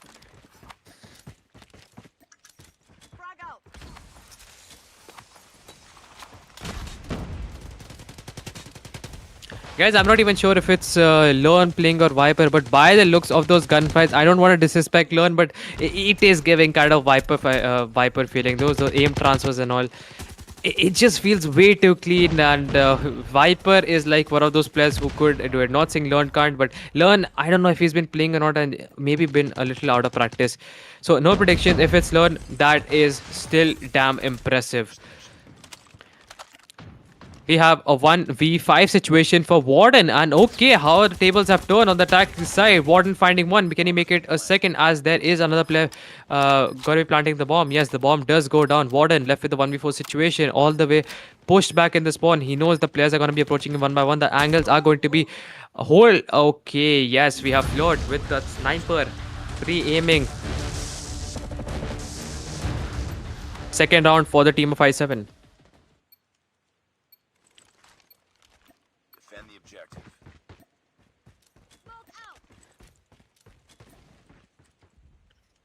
Bomb acquired. Gets picked up. We might see an aggressive mid to B or maybe an aggressive A approach through the broken building. I'm not so sure, especially when. Oh my god, Abiz, what is that shot here? Casually just making an approach in the middle. That slight peek, quick scope. Can he get another? Yes, he's able to onto legend. Can he make it a third? That shot is going to land because Lern is going to be finishing him off first here. We have Aegis in a very good angle. Finds one. And Abiz out of ammo. I think that was his last bullet in the chamber. And yes, prevail. Let's find a kill out to Aegis from behind. Aegis gonna shut down Abyss over there. Leaves OC with a 1v3 situation. Comes down to a 1v2 as he just got a kill out to prevail. He just shut him down. 1 minute remaining. And Skullg with that SKS is gonna be able to win that gunfight. And we have 8-2 on the scoreboard. One more round needed for the team of Godlike to win this second match of this BO5 series.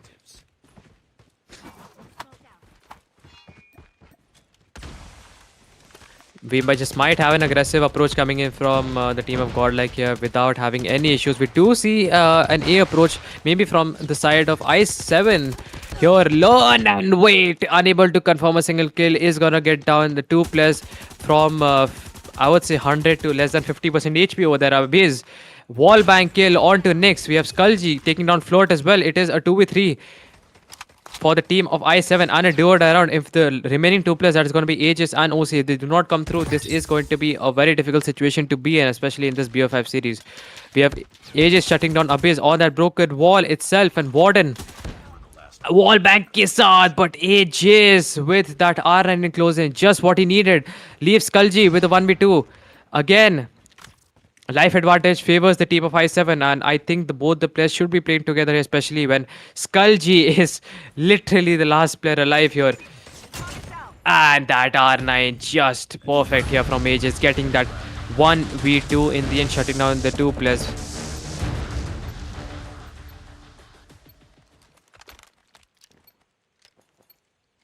Defend the objective.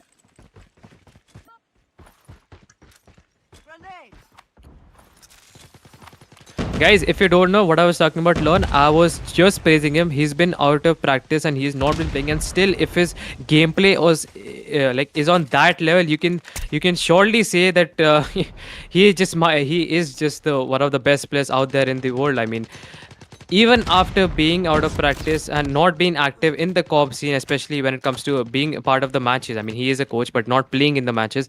If his gunfights look like that and he is performing that well, he is just the GOAT. But we don't know, right? We don't know.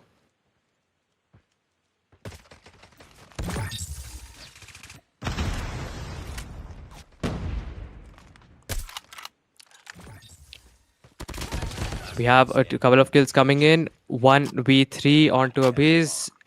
Let's see if we can come through for his team of Godlike, because it's 8-3 on the scoreboard as of now.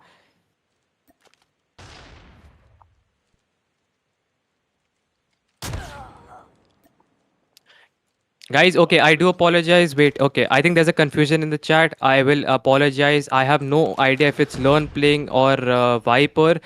I am just assuming here. I have no means to disrespect anyone.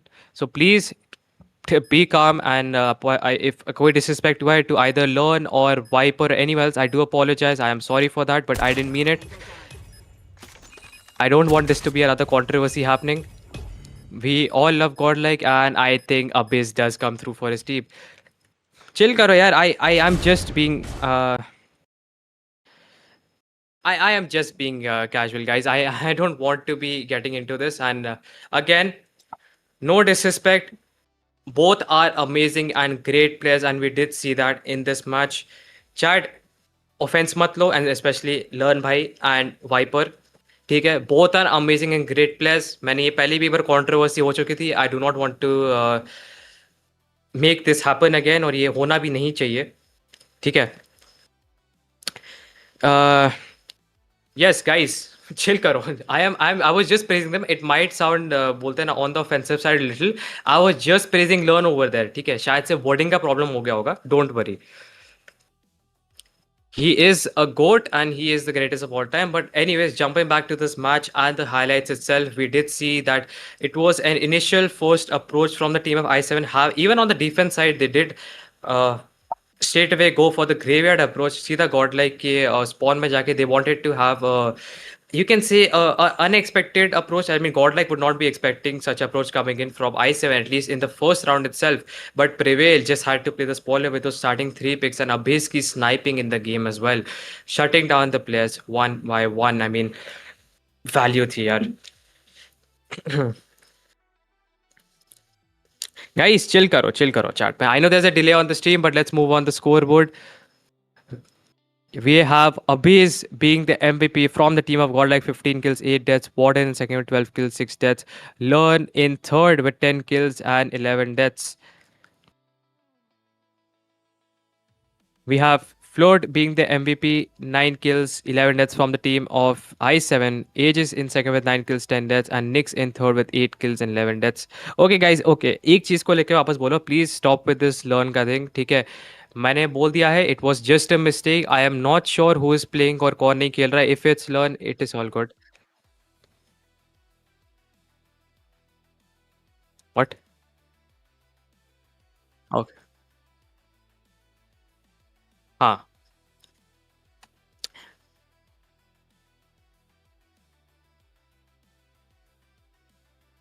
चलो. I guess yes, confirmation hai guys. So we are all good.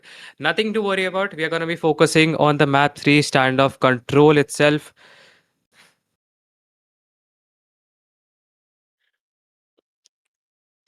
And yes, I think again, godlike. यहाँ पे redemption arc आने वाला है. I mean, first it was Insight and Galeris. Now it's godlike in I7 instead of stand up, and they really performed well against Galeris yesterday. If you guys remember, मैंने ये चीज़ mention करी थी. And let's see how they do against I7 because objectively speaking, godlike players had a huge play. Like individually, when it comes to individual gunfights and overall operator value, it was there. इनय will वोडेक join later yes guys वोडेक आएगा don't worry मैं पूरा दिन नहीं हूँ यहाँ पे आई मीन शायद से हूँगा he will join in our probably next series I guess और maybe in the finals जो होएगा between whoever makes it there. I mean, I think Galleries is already sitting in the finals and we are waiting for a competitor and either it could be I7, it could be Godlike or any other team. So yes, we just have to wait and watch.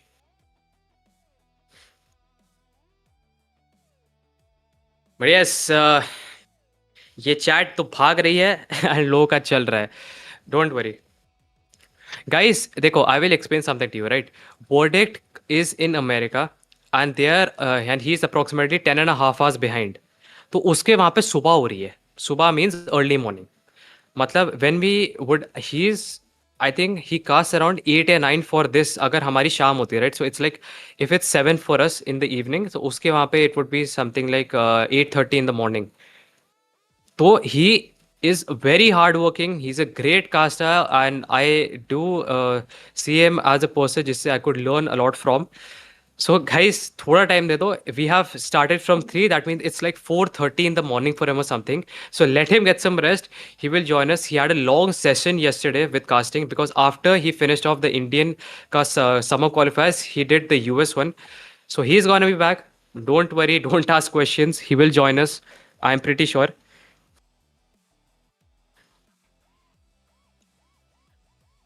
But ठीक है अभी we'll be focusing on our third map standoff पे and I did say that I7 का I think float and overall I think float and prevail are really going to go head to it and maybe warden actually because those SMGs we have seen dude the value they get in these matches standoff is all about rotations and holding down those angles. I think the back alley approaches from either of the teams are really going to be beneficial. I did have a talk with this with Wardick also. He also did give his verdict. I mean, he did say that back alley in general is a very, you could say, important waypoint if you want to get some advantage over the opposition's team. And I think that's what we're going to be seeing. Godlike in general is still undefeated in standoff control. And let's see if I7 is able to do it. Otherwise, I7 will, I think, probably lose the chance of making it to the finals as Godlike. You know, God like तो God like है.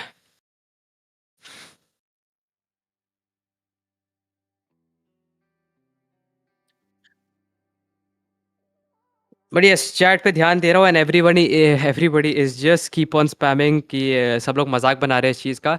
मैं तो supporter हूँ God like का, दिल से god like. There you have it, I said it.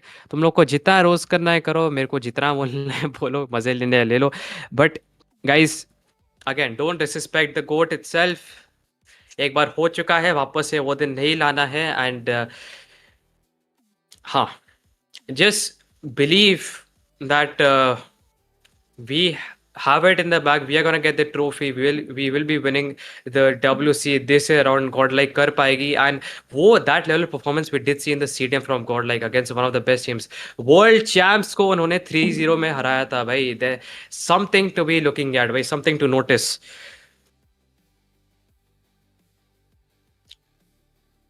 But yes,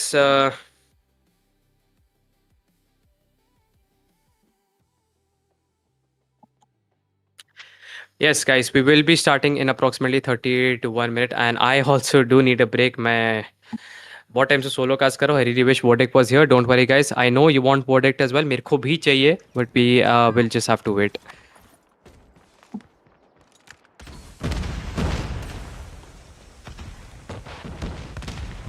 But here, Aegis and Legend off to a strong start, getting an early 2 picks here on to prevail at Warden. 29 to 27. Okay, we do see a life advantage off the bat for the team of I7, and it's only going up from now. It's only uphill here. I7 or Lone with that, you can say, mid approach finds a kill onto Nyx. Gonna be going for that spawn approach, I guess, from the broken wall itself. Let's see, Prevail gonna be able to land those shots. Yes, he's able to find one. Can he make it at second? Yes, he's able to. Makes it a two. Skullji with the switchblade. Okay, changing things a little again. Weapon rules. Skullji, yeah, I think he just picked up a switchblade from the opponents here, and we see the feed completely being yellow over there. OC finding one on to prevail. A response does come in from I7 here, and Godlike back in the lead in terms of the life count. Learn again. The double window bottom from the box's approach finds one onto Legend. Can he make a second here? Teams.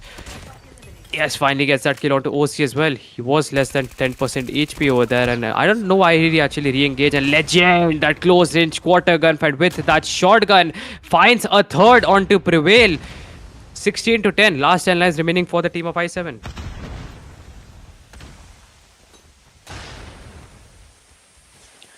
A side has already been lost by the team of I7 here, and as you know, Godlike is on the offensive side, and they have already captured the B side 2/3 of the way. The 2 ticks are already there.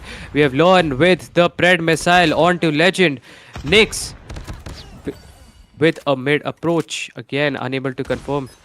Lone is just patiently waiting. He knows it's got to be pretty close. It's 9 to 6, and I think the operator value is got to be there. But Lone just in time is going to get shut out the moment he switches to his Tempest, finds one onto Legend, and OC will be there to shut him out. We have last 5 lives remaining for the team of I7 here. Basically an SND for them. We have Skullji and Lone again here with the operators, but no value over there with the Tempest. Unfortunately, it comes down to a 4v4. Changes to an SND.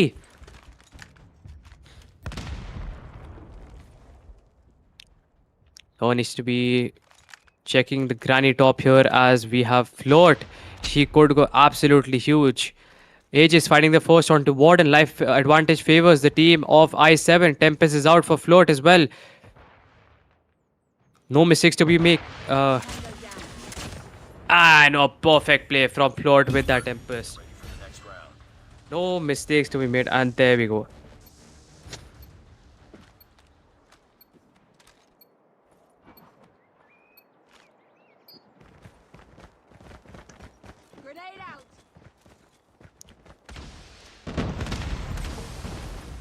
Anyways, round number 2. 1-0 for the first round, going in the favor of team I7 here. OC.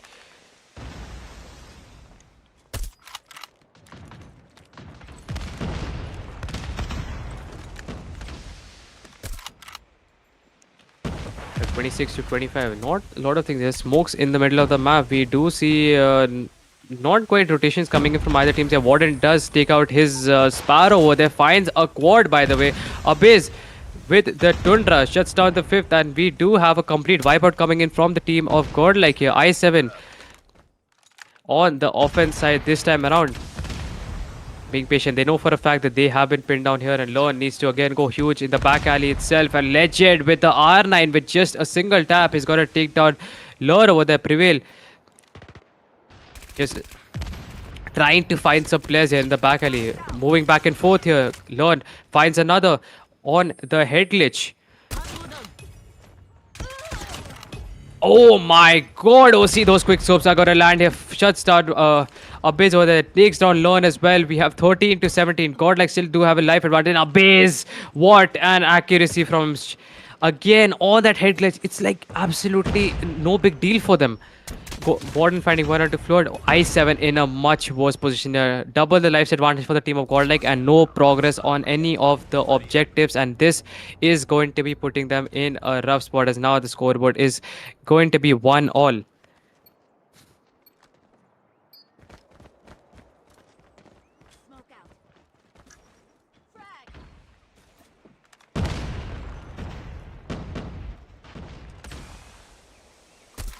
Yo, round number 3 inside of this control match in this BO5 series here. OC finding one onto Skulji.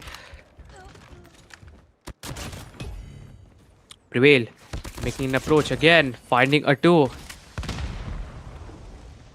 No one's slowly making an approach. Okay, actually, never mind. He actually thinks that there's not a good chance, and he's just gonna go for that A and B side capture. Learn gonna be patient about it. Takes out his Tempest, finds one onto Nyx here. Warden shuts down OC. A claw is out for Legend. Let's see if he's able to clear the B side objective here. Lord gonna be making an approach from the broken, and no values to be seen. That was quite a range to get that hip fire shot landed. It was still possible. Lord again with the Pred missile. Let's see if we can find some value out of it. Shuts down Nyx.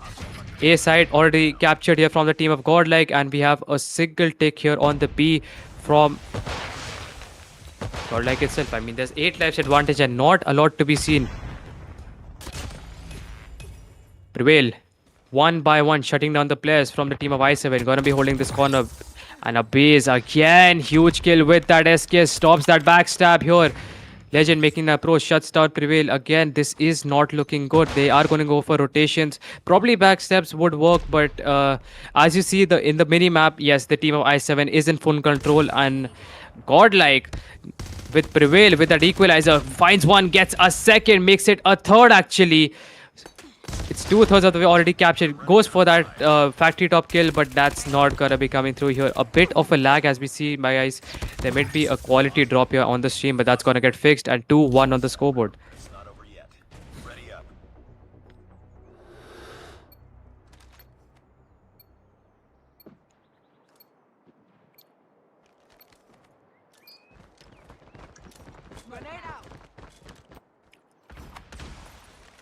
30 to 30, and we have Aegis getting that first blood inside of this round. Lone with the response here, shuts down Aegis with the nade. Perfect landing, and OC with a long range war machine clearing the entire B side all by himself here. Skulji inside the middle of the map, that's going to be near the statue, does find a pick here and is going to get shut down by Aegis. Lone makes that approach from the back hill again, shuts down Nyx. Is he going to be making another approach here? I don't think so. Yes, he is being a little patient here. He's gonna wait for the players to arrive. And we have Nyx. Huge gunfights on to Prevail. Not a lot of map control to be seen right now from the team of I7. As Godlike, they are all stacked up. They're all holding those head glitches, and just not gonna give a lot of opportunity to the team of I7. As you could see, Prevail again with the R9 inside the yellow, finds a 2. That you can say that double tap instantly. Can he make it a third? Dope Legend with the R9 of his own with the trade for his 2 teammates. Learn not going to be seeing a lot of value with that Tempest. Abyss with the Annihilator. Float needs to go huge, finds one onto Prevail. Going to be making that spawn entrance, finds another here. Let's see if he can somehow make the lives equal here. And unable to land that, but his hipfire is gonna land. 10 to 9. The team of Godlike with just a life advantage, and that's also gonna come down as Flood finds another onto Abyss. we do have some operators out from the team of I7. That's going to be an Annihilator in the hands of Aegis and Equi in the hands of Nyx. Both going to be doing their best to get this round in their names here.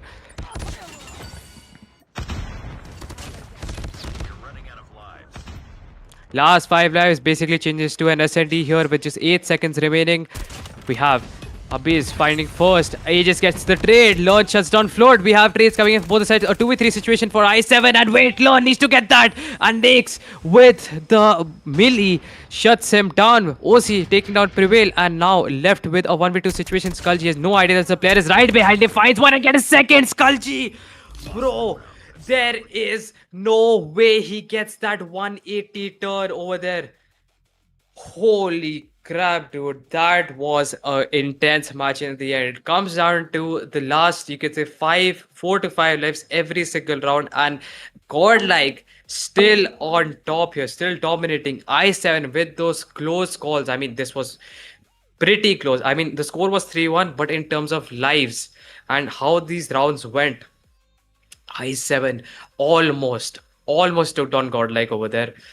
I think an early approach over there would have definitely helped him take down Skullgy, but dude, reflexes and the perfect accuracy. The call was there. Lord, that was a bit of a choke with that switchblade. I mean, he was not able to reload, and that melee is gonna obviously win in close range, so there's nothing you could do about. But we should be looking at the scoreboard, and guys, we have the team of Godlight winning this BO5 series against the team of I7.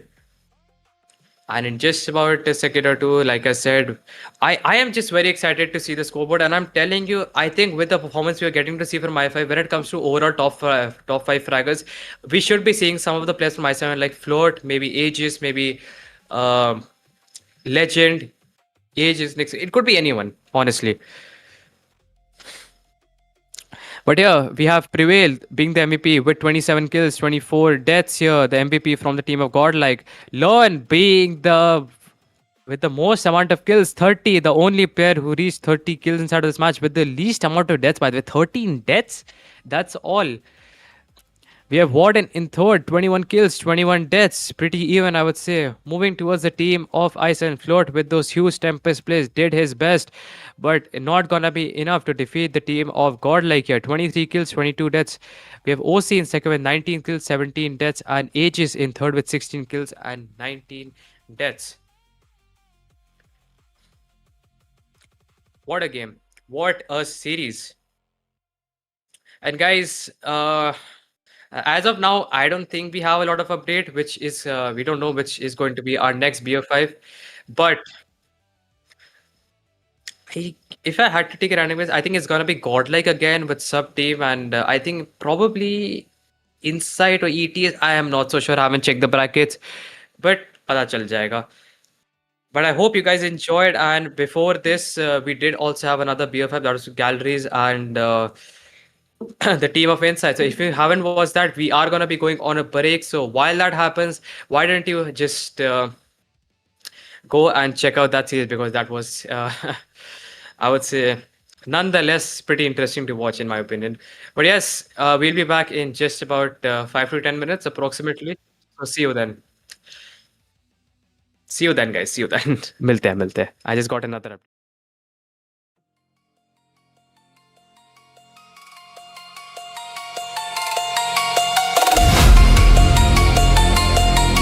On the banks, but my liquor's fucking shit like a fucking day.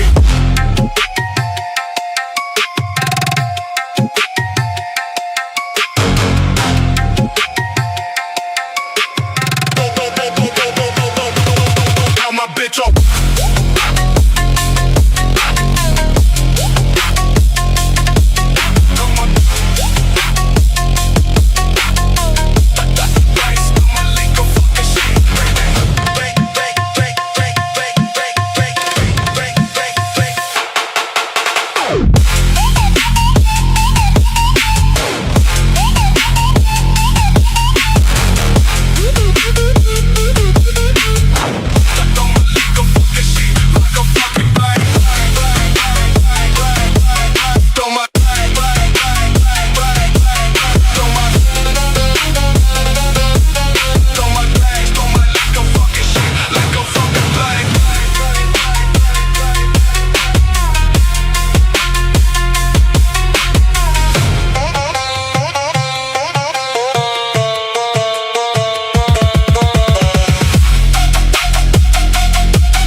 talking shit like a fucking bank.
All right, guys, we are back.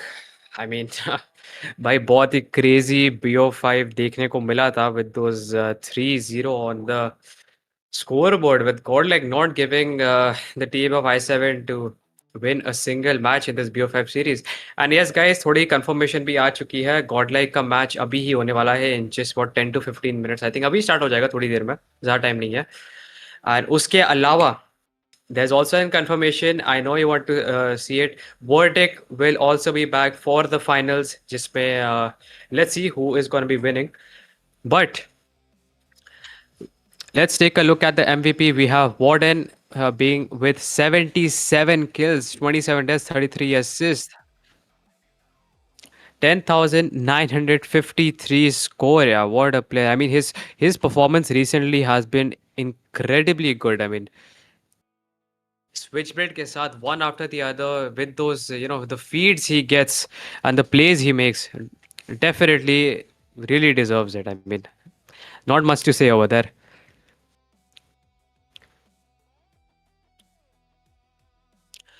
Moving on to head, we have Warden with Flirt here. Flirt को तो सभी जानते हैं. Flirt की तो भाई बात ही अलग है. I mean, he is like one of the best SMG players we have in all of the country. I mean, as a player, I mean, who wouldn't want Flirt in his team भाई? किसको नहीं चाहिए होगा? जिस तरीके से बंदा एक एक करके मारता है and the in general the amount of hours he grinds, I think it definitely pays off with yes 59 kills, 33 deaths, 17 deaths, 81 you can say 81 37 for the score. And do remember guys, these 60 kills is against a team like Godlike, which is very damn impressive. Yes. Moving on to top five fraggers here. Let's see. And it is just the entire lineup of Godlike. We have. We'll start with Prevail with the highest skills, by the way. It's. What is that? 80 actually. 80? 80, yeah, okay, yes. It's 80. 10,785 on for the score. 80 freaking kills. And by the way, okay, learn ki zyada hai. Oh, never mind. It's 82 for learn. मैं क्या पढ़ रहा हूँ? And okay, we'll start with Learn. We'll start with Learn. 18,684 with 82 kills for Learn. Deaths 24, assists 24. We have prevailed with touching that 80. Warden being the MVP. Overall, with the highest score and 77 kills. We have Skulji with 74 and Abiz with touching that 70 mark as well. 70 के नीचे जाना is not possible for Godling minimum. And I think we have seen them कि ये लोग तो भाई if it's up to them ये लोग भाई 100 के ऊपर भी जाएंगे, कोई दिक्कत नहीं आने वाली है. But yes, can we show our next matchup which we will have at the moment? It's, I think, going to be Godlike versus Inside. I think we will have to check it on Play Mobile GG and just give me a second. Yes, it is going to be indeed Godlike versus Inside as our second last BO5 of the today. Guys, I think the winner of this matchup is probably going to be facing off against the team of Galleries, who is patiently, or you could say, who is waiting it there in the winners bracket for a very long time, waiting for a competitor. And yes, don't forget, guys, Galleries has not lost a single match in this tournament. So they have been sitting in the winners bracket, and they will also have a lead in the BO5 or BO7. I'm not even sure. I think it's going to be a BO5 again with a 1-0 lead, whichever their competitor is. Okay, yes, confirmation is there. It is going to be a BO7, and we will just yes, wait for the teams and players to arrive from the team of Insight, and we'll just ready up. I mean, Godlike also must need a break after those intense matches which you just saw.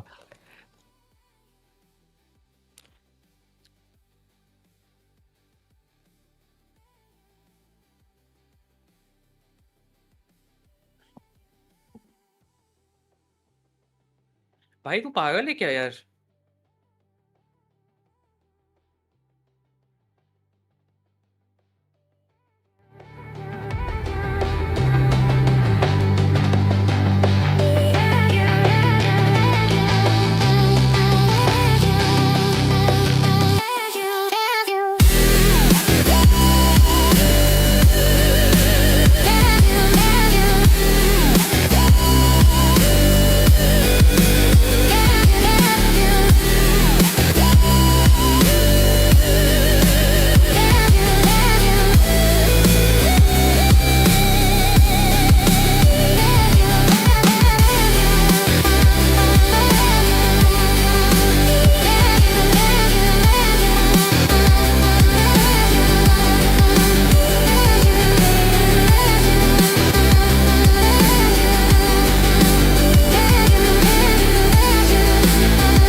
Shit like a fucking bang.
Welcome back, guys. Our second last BO5 or second last matchup we have for today.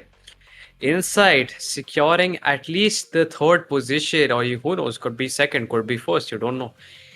It could be controversial, नहीं करना है, but Godlike against, when they first saw their first match, I mean, Inside really had a tough time, but let's take a look at the maps. यहाँ पे 5 map को देख लेते हैं. Hasian the hard point, and we have Tunisia for S&D, standoff for control, combine for hard point again, and meltdown for search and destroy. That's going to be our fifth map. I mean, with how things went with I7, I think there is a good chance ki Inside will put on a better competition with how they have been recently performing, and this could go incredibly close. I think with how the scrims have gone between Insight and I7, I think Insight thoda sa they have that upper advantage. I think in terms of overall teamwork and with how many like previous tournaments I've casted, I think we can surely say that Insight is just doing better as of now. Coordination, teamwork, overall map performance, uh, so many different aspects, even as an individual player. So let's see how they do because Insight and I7 are two very different teams, and Godlike just faced up against Insight, and it was pretty close, at least in the control match. Hardpoint went pretty one-sided till the end, but at the start, it felt like, yeah, you could say pretty even, I would say. Yeah, even is the right word. And we should be seeing how Inside does against Godlike in the map of Hacienda because, भाई, who am I kidding, भाई? मैंने कितनी बार तो बोला ही है. I think as a caster, I'm not supposed to be barred with the performance of what Godlike is getting against the best teams, भाई. I think it's surely say they will just outgun the team of Inside. I mean, very much possible. That's gonna happen. Hacienda in general is a very open map, especially in the P1s, and those ARs and marksmen users really need to come through from both the teams if they want to get some advantage here. And when it comes to P2, I think it's all about rotation and how you hold your P2 because if you have the rock spawn and if you have the entire OBJ in control, I think it's pretty obvious that you could be taking down the players one by one from the opposition. I mean, that Lambo head glitch is absolutely broken, especially you make a marksman sit over there with an SKS or a person with an XM4. It's going to be absolutely deadly, and a lot of issues going to be created for the other team. Smokes are going to be extremely useful, so hopefully we get to see players using smokes instead of just stuns and flashbangs.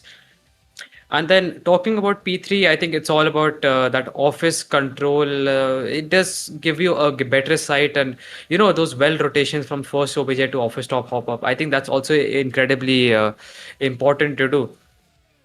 So yes, I hope both the teams do not make a lot of mistakes going in this first match of this BO5 series. And yes, like I said, whoever wins is going to be facing off against Galores in the finals.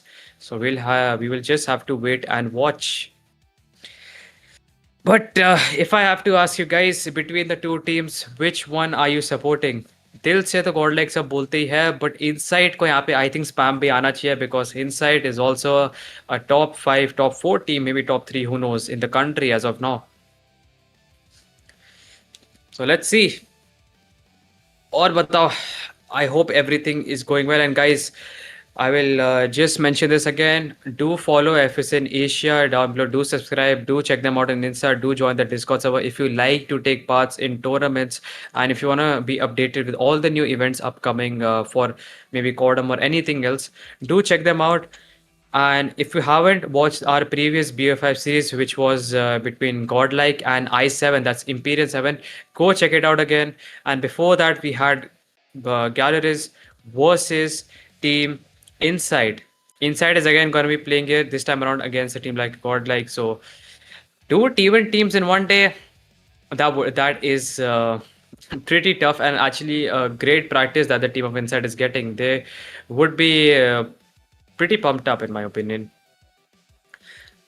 But yes, उसके अलावा I guess we will just wait.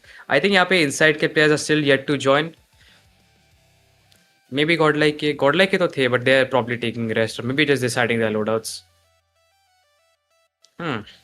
And guys, we also might have an interview later on with the winners team probably. So either Inside or Godlike, we will just have to wait and watch, or both maybe. I think दोनों भी कर सकते हैं. And after this BO5 ends, or who knows, maybe Verdict could join in between. Verdict is coming for the finals, which is going to be approximately maybe 1 hour from now. I think that's a good time when this BO5 would end. Maybe 1.5 hours. You never know if it gets, if it extends to overtime in SND and goes to map 5. You never know. But ठीक है. I think थोड़ा सा एक short break ले सकते हैं अभी के लिए क्योंकि शायद से थोड़ी सी दिक्कत आ रही है. बी राइट बैक का स्क्रीन लगा के we would be back in 2 minutes. Okay maybe थोड़ा बाद में. I just got another confirmation कि थोड़ा सा शायद टाइम लग सकता है.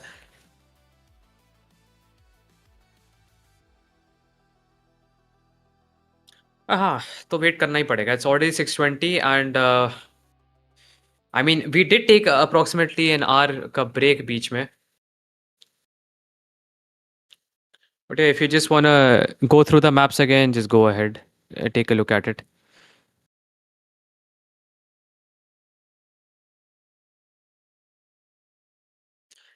Well, we have Tunisia for the first time today in SND also. That's something to look at. Stand off for the third time in today. करो भाई red भी डाल दो यार. रेड को भी देखना है.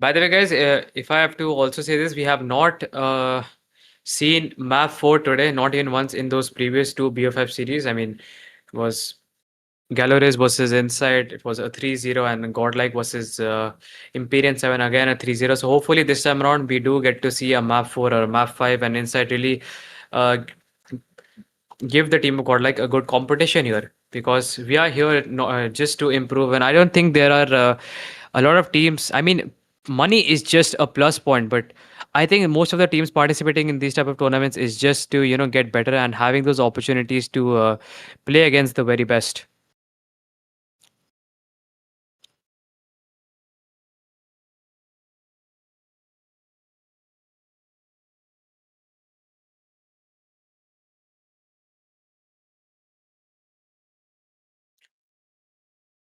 So, guys, I think yes, the match has started, and we are going to be looking at Godlike versus Inside with the first match of this BO5 series. Hardpoint in Hacienda. Skulji finding the first onto Saksham. An early pick comes in from the team of Godlike here with. Okay, a few kills do come in here, and trades are also there. First initial points are gonna favor the team of Godlike. But taking a look at the skill feed here, Skulji finding a 3-piece, Abhiz and Water finishing up the 2, and that's already a wipeout from Godlike onto Inside with Lon. Gonna be patiently sitting in this corner here. That's gotta be near the office top. He knows where the players are there. He gets that read, and he is gonna get shut down by Septic. Godlike 27-4 on the score, but 10 seconds remaining. Should be approximately. I mean, we should be moving to the second pretty soon here. No early rotations to be seen. But Inside know for a fact that P2 is something that they want to get their hands on, and they should be having those early rotations with that control. We have Skulji again with that approach, and Saksham had absolutely no idea. Is gonna get shut down. 29-17. The scrap points for the first objective are gonna favor the team of Inside. The Fred is ready, and it could go huge, but wait, no value out of that Fred. He is gonna get taken on from behind, and Abiz on that Lambo head glitch. This is off to a strong start here. Godlike is in control as of now, but a split spawn from Inside just might be getting a breakthrough here. But wait, the feed, Warden finding a 2, Learn taking down Septic again. Still inside the waters, definitely spotted the player here. Skulji on that kill streak over there. 4 all to himself, takes down Four players at the same time. Like I just mentioned, that War Machine value was there. It gave a lot of time to his team in general to get back in control here. But inside, Sound is there with the Death Machine. Finds a 3, lands the final kill onto Skullgy. Still pre-firing. He knows the players are going to be approaching, but Warden's nade is going to be the end of him. 57 to 29. And we are still looking at Godlike inside the lead here and a base. What is that two piece again, dude? The aim transfer is on point. Off his top approach is going to be the scene. We have Saksham with the Tempest with a two piece. Tempest does run out, but he still managed to take down the two players from the office top itself. 57 to 41 on the scoreboard. We have Claw in the hands of Prevail. No value to be seen. We have Septic going to be also taking out his equalizer. And let's see if he can come through for his team as of now, because he needs to be clearing the OBJ from the team of Godlike. And inside, getting inside of the lead right this second. Like I said, this feels like a pretty close series, and I think this what we want here. Lemon, what a feed! Gets a 3-piece all to himself. 70 to 57 with 15 seconds left on the clock here. We will be moving to the fourth objective. Learn here, making sure none of the players are going to be approaching the office shop. He needs to be getting that control, because I think boathouse spawn is something that inside might have, and Godlike is going to go for the, you can say, the garage or podium spawn. Learn gets one, and yes, I guess the spawns are gonna get switched, where the team of Godlike will have the boathouse spawn. We have a mid approach coming in from Skullgy, as well as Prevail. Prevail, huge gunfight over there. Learn again makes that approach, finds one. Can he make it a double here? And no, we have an assist coming in from Skullgy, definitely helping out his teammate over there. 76 to 70 inside, still inside of the lead. I mean, that sounded funny, but okay. 35 seconds, still approaching. Smithy from the water is gonna get shut down from behind. That range from Warden with that switchblade. Guys have no hesitation of using that SMG like a bloody AR, because accuracy है तो कोई भी gun चला सकते हो. Mid approach is there. Saksham with the hip fire entry here. Finds one. Can he find some more value? Because this is a pretty tough situation that they're in. Both the players, or you can say both the teams, are basically contesting for this P4, and not a lot of value to be seen from either the team. They're not able to get a perfect hold. 100 to 79. Back to the first hard point with the team of Godlike touching that 100-point mark before the team of Inside. Hostiles have captured the hard point.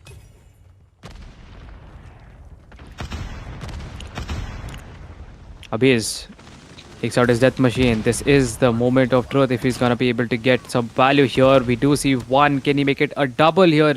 Gonna be landing a few shots through the smoke, and Saksham comes huge again. Shuts down Abiz. That death machine, no value to be seen. 110 to 89 on the score. Makes an approach. Learn over there inside the OBJ. Godlike feel a lot stronger in the first objective, and I think this is the moment where we might see them actually getting inside of the lead again. But they will be capturing points. Warden finding another two. Sound, huge gunfight, takes down Prevail, gets him that entry point which he needed. Abyss standing strong, and look at that. Look at that XM4 spray. The best cover that an AR can give you is with that gun. And that player angel. I mean, Abhi's team mein hai, so you know for a fact you're getting a lot of cover, of course. The angles he's just been holding with the AR, we've seen even in the takeoff, he would be holding the P3 top for the first objective, and that's what he's doing again inside of this. So definitely is working out for the team, and with the score, as you could see with your own eyes, you can expect that Godlike in this P2 are even gonna be more dominant, because they have a complete control with the spawn advantage, of course. If fire entry from Prevail finds one. We have Warden with the equalizer going huge, finds a two. Is gonna get shut down by Smithy. I'm not seeing a lot of inside, by the way. Inside, Lemon, just the timing was not in his favor. The moment he would just stop shooting, the player would make an approach, and is gonna be able to get that kill onto him. Skullgy through the smoke finds two. Can he get a third? The answer is gonna be no. Tries to go huge. Okay, never mind. वापस से एक massive value we could see with the Tempest from Lorne, but I guess not. War Machine is still in the hands of Skullgy. He is gonna be another problem that Inside is gonna have to be facing. Saksham with the Tempest here finds one onto Warden, spots a few players, and that Tempest with that trophy is just gonna put him in a massive disadvantage over there, and that's what happens. Saksham is gonna get taken out. Pretty unfortunate, no value to be seen from that Tempest here. We have Abiz with the Death Machine out pre-firing like there's no tomorrow, and again we have backstabs. Death Machine and operator values aren't. We're just not able to see it anymore. We have Smithy with a melee kill on to prevail. Why not? 171 to 120 with 30 seconds remaining.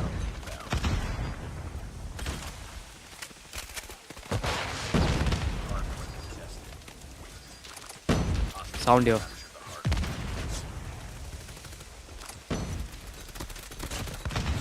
Guys, by the way, I am just focusing on this match. It is going so freaking back and forth. There's not a lot you could say here. If you check the mini map, I think the green spawns is favoring the team of Godlike, but when it comes to inside that well spawn, they are just keep on putting that pressure and just keep on pushing inside to gain some advantage. Learn all the way making that long rotation from the close top all the way going for that backstab, but Lebon goes huge, finds the 2 for his team, which it was very much needed. Learn again, gotta get shot from the middle. Smithy making that approach hip fire, and wait, just in time here.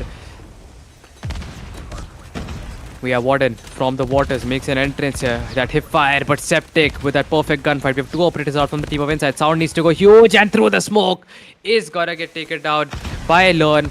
We have inside trying their best to make this comeback. They are in full control here. Saksham finding that kill or to Warden with the nade. Smithy with a war machine of his own. And the gunfight here. Lern still takes that here. We are looking at our P4 here for the second time inside of this map, and should be moving back to P1 for the third time in just about 10 seconds with Lern. Lon and the team or remaining players of the team of Godlike are going to be getting those scrap points. He definitely knows the amount of nades and tacticals, the lethals being used from the team of Insight are something else. I mean, it's definitely benefiting them a lot here. With just approximately 50 points behind, we can expect that Insight could make a comeback here and defeat the team of Godlike for the first time, I guess, because I've never seen that happen before, at least with Insight.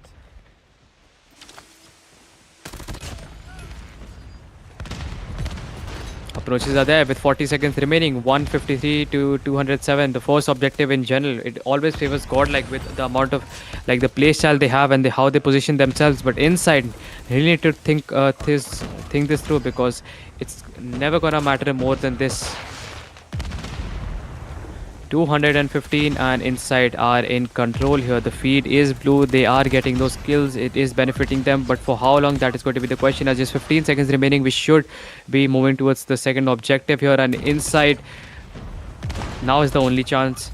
And Prevail, look at Prevail still going those final shots, literally using that SMG like a freaking sniper here. Just charge shot mare and just scope out. You know what they say. Learn getting those crucial picks. He knows it could be a rock spawn. Saksham with the driveway approach with the Tempest finds one onto Warden. Can he make it a double here? The feed is again blue, and Saksham all by himself. Pre-fire is there. Pre-fire unable to connect those shots. He knows for a fact that there could be players approaching from the waters here. He is gonna go and check that out. And wait, Warden equalizer, and those reflexes finds it too. Can he make it a third? But no, Sounds Death Machine is gonna be the one to win that gunfight in general. That 1v1 duel. 2027, 227 and 184 with Warden and Prevail. Those Switchblades really doing the work, both getting a 2-piece. 236 to 184, still aiming for that 250 mark, and slowly they are just going to be reaching it. If the team of Inside do not contest as of this second, we have our first match basically favoring Godlike, and there we go. 250 to 184. This was an overall better score we saw in the last game when they played against Inside in the map of Takeoff. I think it was 250 to 169, and now this was 250 to 184. A little closer, but still, I would say yet far. I mean, Godlike, yeah. The performance, I will I think interview maybe either one of these teams के एक दो players है, शायद से godlike को करे. I'm not so sure. I do have a question. I do have a few questions ready, and obviously जो हुआ है पास में वो भाई बात कर लेंगे. But for the first match, I think godlike always had a good. You can say it really matters how your first impressions are of a team. Like initially when you start off with a game, you have those early approaches. First objective में पूरा push कर रहे हो, and then you see that all of your team is getting wiped out at the same time, and godlike is in full position. They know where you're spawning, and they're holding those angles. I think it really does have an impact, but it really basically not demotivate you, but that momentum is already gone. Like godlike from the start had a good momentum. Their first objectives are incredibly strong though. Second, it went back and forth, but I guess when godlike had the upper hand with those perfect rock spawns and that complete control of the second objective, it was pretty difficult for the team of Inside to get a break in. I mean, at the last, we did see that the smokes and operator usage, operator values should be there if they want to get a retake on the P2. But yep, godlike winning the first match of this BO5 series. We have Sound being the MVP with 41 kills, 42. That's 1 minute 24 seconds of OBJ time from the team of Inside. Lemon in second with 38 kills, 37 deaths, 53 seconds of OBJ time. We have Saksham in third with 31 kills, 41 deaths, 50 seconds of OBJ time. Switching over to the team of Godlike, we have Skulji back again being the MVP with 51 kills here. I change कर लिया भाई. I guess the production team is not aware of it, but Okay, guys, I hope pause करके देख लेना या back जाके देख लेना. I couldn't complete with the scoreboard. Completely fine. But now we should be moving to our map number 2. That is going to be SND in Tunisia. And SND in Tunisia, I think objectively, if we take a look at that map, it's basically, I don't think you can get a lot of early picks in that map unless you are a sniper who's on the offense side. You're playing from, you can say, the yellow balcony to green. Maybe on the B side if you have an approach, or maybe from the winery or A entrance to the A side. You never know. But I think it's more of a map where I've seen that aggressive approaches do tend to work better, because normally the defense side would have a split approach, because you don't know where the team would actually make an approach. So if you're on the defense side, you would have a 2-1-2 split, or maybe 1-1-3 split, as in 3 players on A, 1 player checking the connector, 1 at B, or maybe 1-2-2, as in 1 on B, 2 in the middle, 1 could be in slope, 1 in connector, sitting in a crossfire, and 2 on A, making sure that it's not going to be an A approach.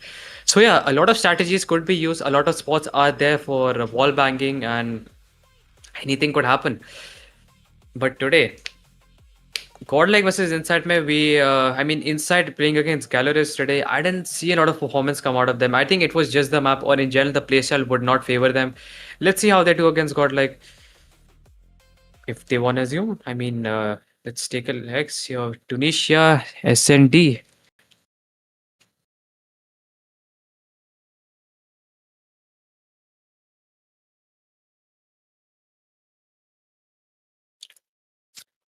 Okay, guys, confirmation आ चुकी है. It is Learn that is playing. Learn खेल रहा है. Viper का exam है, so that's why he's benching and he's not going to be playing. But he is in the main line by benching. I'm not saying कि भाई he's as a sixth player. वो top 5 मतलब playing 5 में ही है. Just not playing today. He will surely be back in the next summer split. You could say um, weekend number 2. I think that's what it's called, something like that. So yes, confirmation है, and we will surely have a word with Learn, I guess, बाद में interview में Godlike related थोड़ा सा जान लेंगे क्या चल रहा है game में and how they are overall feeling, because after this match, if Godlike wins, they're going to be facing off against Galeries for the second time, and it's going to be a BO7, by the way. And this time पे verdict भी आएगा, so it's going to be an absolute blast. And last time it was a 3-1 victory because hardpoint, SND, and then again hardpoint, right? So Galleries won 2 hardpoints and 1 SND, and it was standoff control as far as I remember, where actually Godlike took the W from Galoris. So anything could happen. We just have to wait and watch. But with how this match has gone, I think SND could be even closer, and Inside just might take it.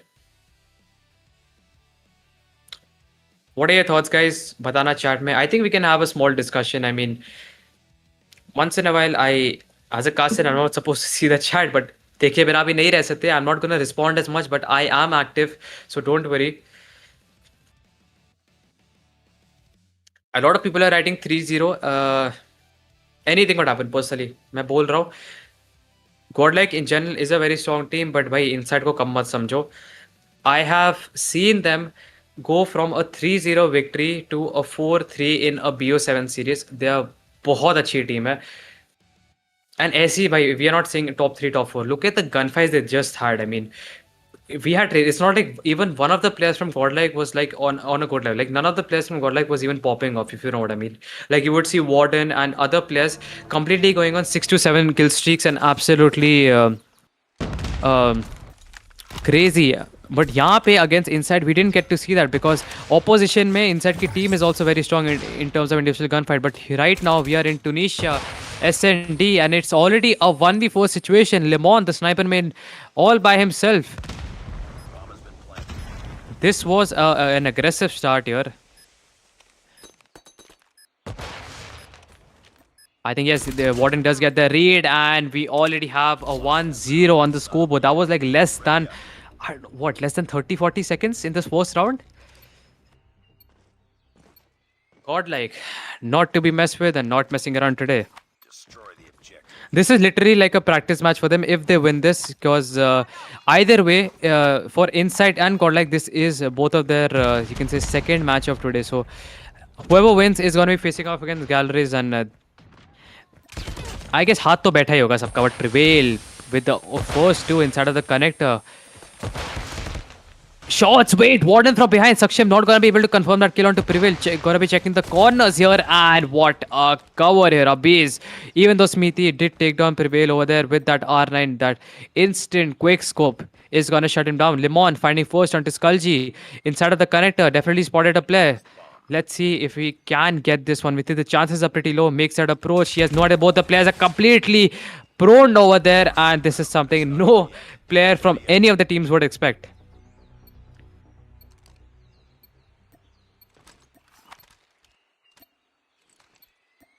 Bomb spotted. Got the bomb.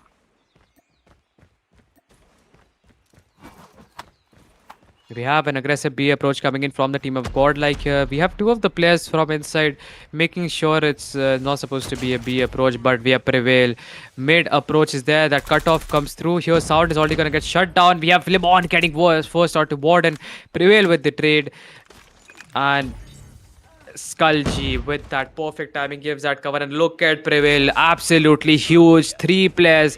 3-piece all to himself inside of this round. If this is how it's gonna go, Inside just might lose the chance of facing off against Gilores in the finals here.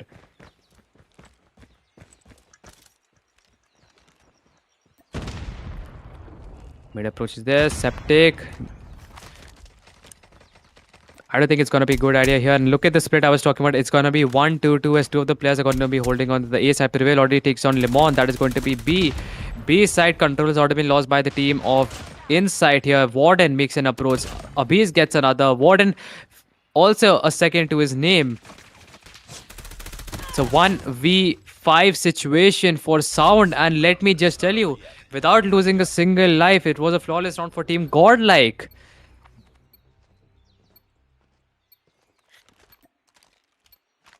Defend the objective. The enemy has the bomb.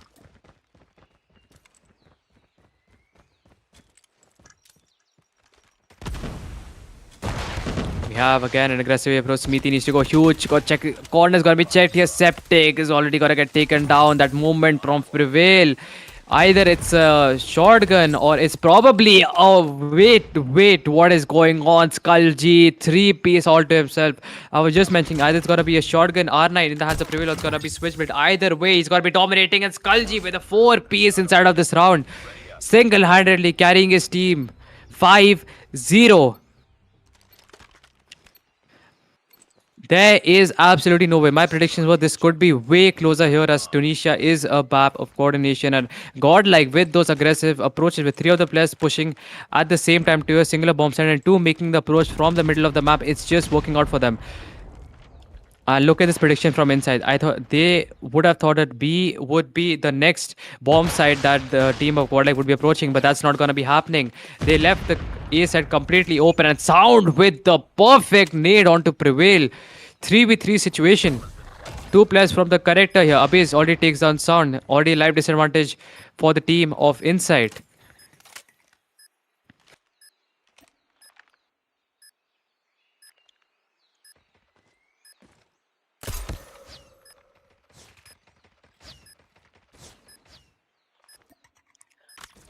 Low approach is going to be there. Saksham already spotted a player. Finds one on top base. We have a rotation coming in all the way from the middle of the map. That is going to be Warden, and he should be helping out his team. Yes, Smithy finds one. Warden finds one out to Saksham as well. And wait, Smithy had absolutely no idea. The call out was not, did not come through from Saksham over there or his teammates. A 6-0.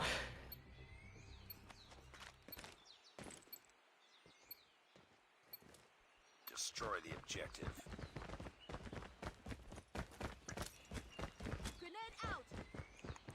Bomb has not been picked up by the team of Godlike. We do have an approach coming in from them on the A side itself.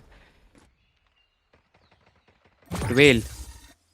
Yeah, Skulji already getting that first pick. That SKS battle is gonna be won by Skulji. Prevail shutting down Septic. Already 2 lives disadvantage again. Smithy with the trade, and Prevail is just prevailing at this point again and again. Sound with the kill or to Skulji does make their life a lot easier. The question is, are they gonna be able to come through in this round or not?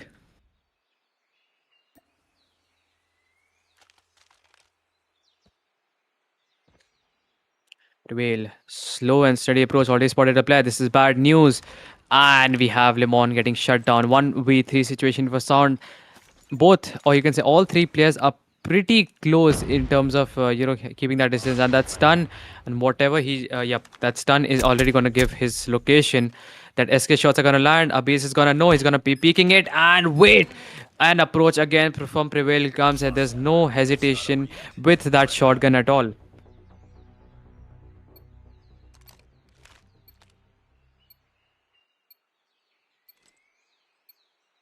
Destroy the objective. 7-0. 2 rounds needed for the team of Godlike to win this second match in this BO5 series. A mid approach is to be seen last round before the side switches. Prevail already getting that early pick on to Smithy. That shotgun battle again is won. Prevail finding another with the melee here onto Lemon. This is again a pretty tough situation that the team of Inside is in, with Prevail unable to finish off Sound over there. That first shot did land, but not going to be giving him that one tap in general. Skulji again shutting down Saksham here. That SKS duel always. Skulji is just winning those, and we are left with Septic with a 1v4 situation. Not out of hope as Warden is going to be there. 8-0. There is absolutely no way we are about to see a 9-0 wipeout coming in from the team of Godlike in this lower, you could say, semi-finals or finals actually. Pole bhi nahi sakte hain. These teams here really competing for that second and third spot at least.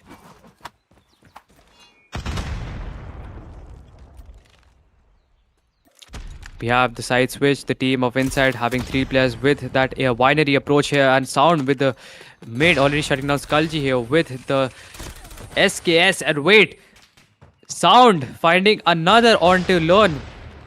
A good start here. It's a 3v3 situation. Warden going huge, finding those 2 players who had jumped out from the winery itself, giving his team a lot of room to actually breathe and make an approach, and no value to be seen by Prevail. Abyss with a 1v3 situation. Spots one, shuts down Septic.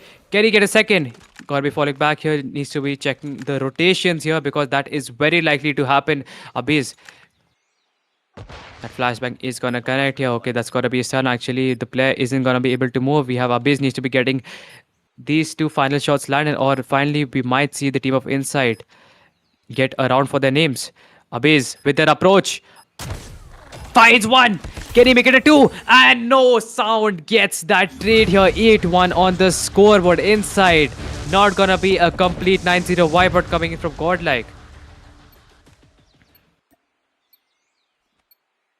That was a shotgun choke from Smithy over there. It would have been pretty embarrassing if Smithy would have choked that and here Abyss would have landed that second shot and they would have gone a 9-0 wipeout because Smithy would have easily uh, taken down Abyss over there if I had to take a guess. I mean, obviously holding an angle with an R9 and how broken that shotgun is, we have literally pre-aiming.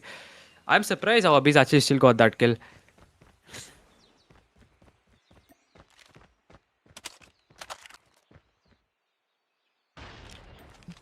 No lives and no gunfights to be taken. All of them are just holding down angles here and godlike.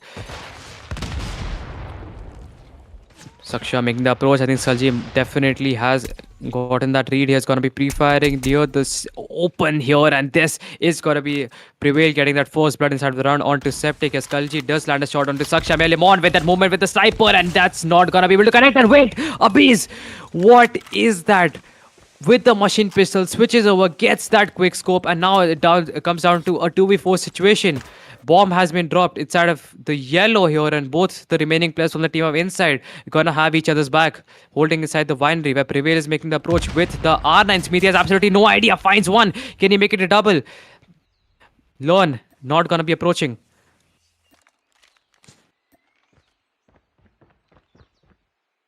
2v3 situation as of now with just 25 seconds remaining on the clock. Not a lot of time to work with. And A approach is there. Both the players are going to be holding that angle. Skulji finding the first. Smithy with a 1v3 situation. 15 seconds left. He has to make this approach. But there is no freaking way that's going to be happening here.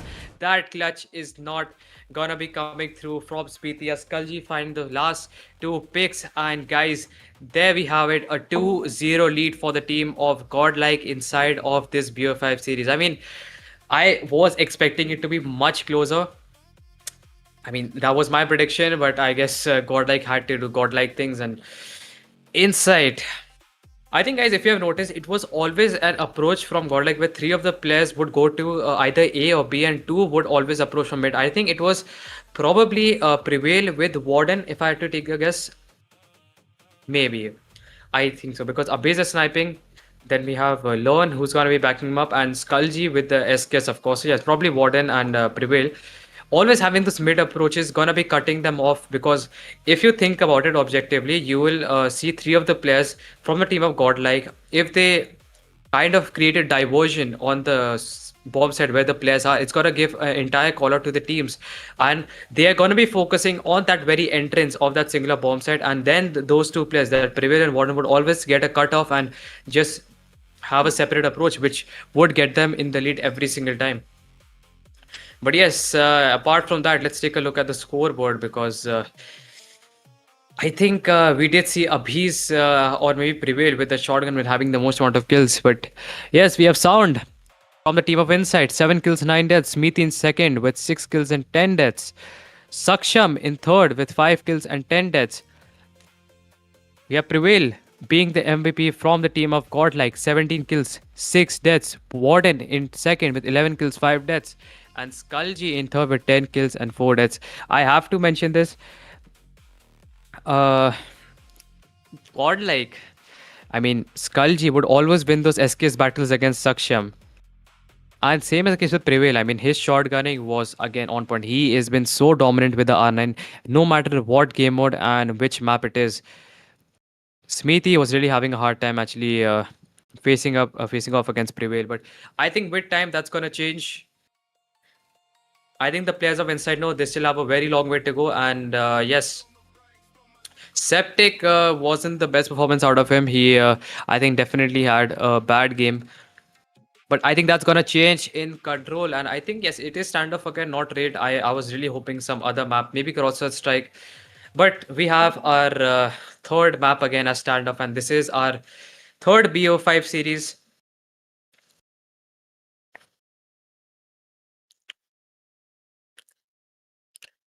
Yeah, not gonna be making any guesses as of now.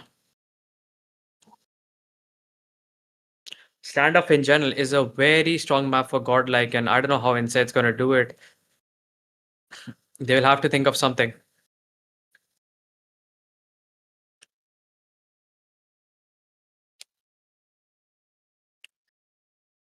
But guys, do let us, I mean, let me know who is gonna win if you think that standoff is gonna be won by a team inside. Because with how the performance is going, Control in general is a game mode of like it's a mix of both hardpoint and SND. And with how things are going, I mean, like as of I know, Insight is a pretty they are in general a respawn team. They play their best game mode is respawn hardpoint. And their best map, one of the best, is going to be Hacienda, and Godlike just absolutely shredded them in that map. So, and SND, there was no chance to be given. So I don't know how Control is gonna go, but I think with the stats and numbers, I think we are still favoring Godlike in terms of that.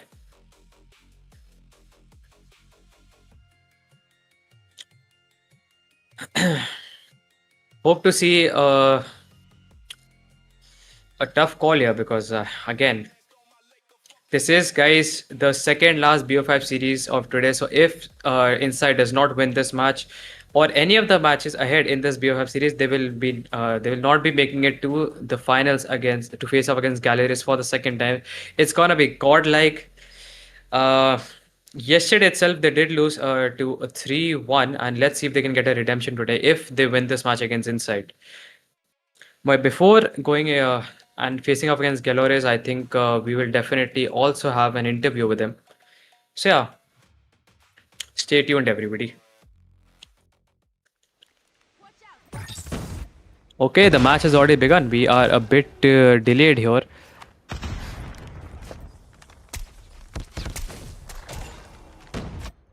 We have initial picks coming in from both the sides. It's 25 to 25. We have 5 lives fall from both the teams. We have the team actually Godlike on the defensive side first, and yes, Inside is actually gonna be going for those captures. Oh wait, no, Godlike is actually attacking. Wait, I actually confused myself over there. Godlike. Okay, okay. They just switched. Okay, that was a glitch with the overlay up top, but now it's fixed. So yeah, Godlike is defensive. My bad. I had to correct myself twice over there. But 21 to 16, Godlike with those 4 lives advantages. Septic, huge gunfight. Abyss with the machine pistol on that range. Something to notice. 20 to 13 with 20 seconds remaining here. Those life counts, 7 lives advantage here for the team of Godlike with just 15 seconds remaining. No progress on either of the sides here. Either not A, not B. Barely any time. Septic, what those aggressive dude. He still manages to win that, even though he got a kill or two Abyss with the nade. Prevail, on the other hand, 4 piece here, gets a quad feed all to himself.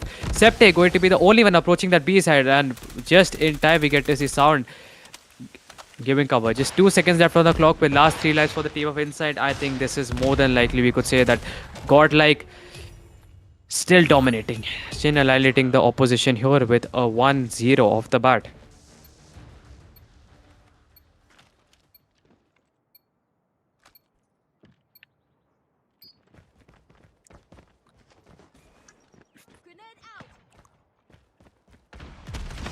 Godlike gonna be on the offensive side now. We have a team Inside. Let's see if they're able to defend. We have Prevail, Warden, Abhi is already getting those first initial picks. Kalchi inside the blue top, you could say, with the War Machine. And Warden, on the other hand, with the Sparrow of his own, finds one onto Septic. We have 2 operators out at the same time. And not a lot of value to be seen by that Sparrow from Warden in the back alley. It does give an entry point to the team of Inside to actually basically make a rotation and approach from behind here, or maybe get into the spawn of Godlike and attempt for a spawn trap, or maybe just create a diversion and get a better positioning in general. 27 to 27 lives, you could say, approximately here. 7 to 8 lives advantage for the team of Godlike, and this is how it's going. The feed is just completely blue, and Inside, I know what is going on in their mind. It's something to be talked about. 25 to 11, and we just might be moving to our last few lives remaining from the team of Inside. This just could be another round, but unless we get to see Inside getting a clutch here, because Saksham is out over there with the Tempest. On the approach is there, misses that first, lands the second. Can he get a Nope, a second shot, or you can say a switch over to the gun, is not going to grant him that kill. Instead, we will be seeing some trades come through. 19 to 7, and it's only going to go downhill from now for the team of Inside, with just last 6 lives remaining. Limon finding the two onto Skulji over there, and probably Prevail or a Warden. But anyways, last 5 lives basically an SND for the team of Inside here. And the feed is blue. Okay, there still might be a chance that Inside might be able to pull something off here, as Lemon is going absolutely crazy with that sniper and SMG in his hand. Prevail. There's no idea. What is that range? Prevail. What? And okay, this time around Smithy finds the trade here, and 1v9 situation. This is going to be incredibly difficult for him, as he's already been spotted here. And wait, still, dude, that R9 needs to get a nerf. Get ready for the next round.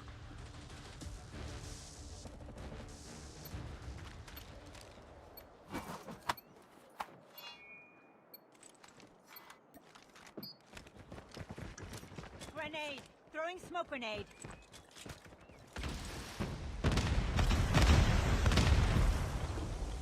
No one here, off the bat here, we're finding that first pick here onto Septic with the knee, 29 to 28.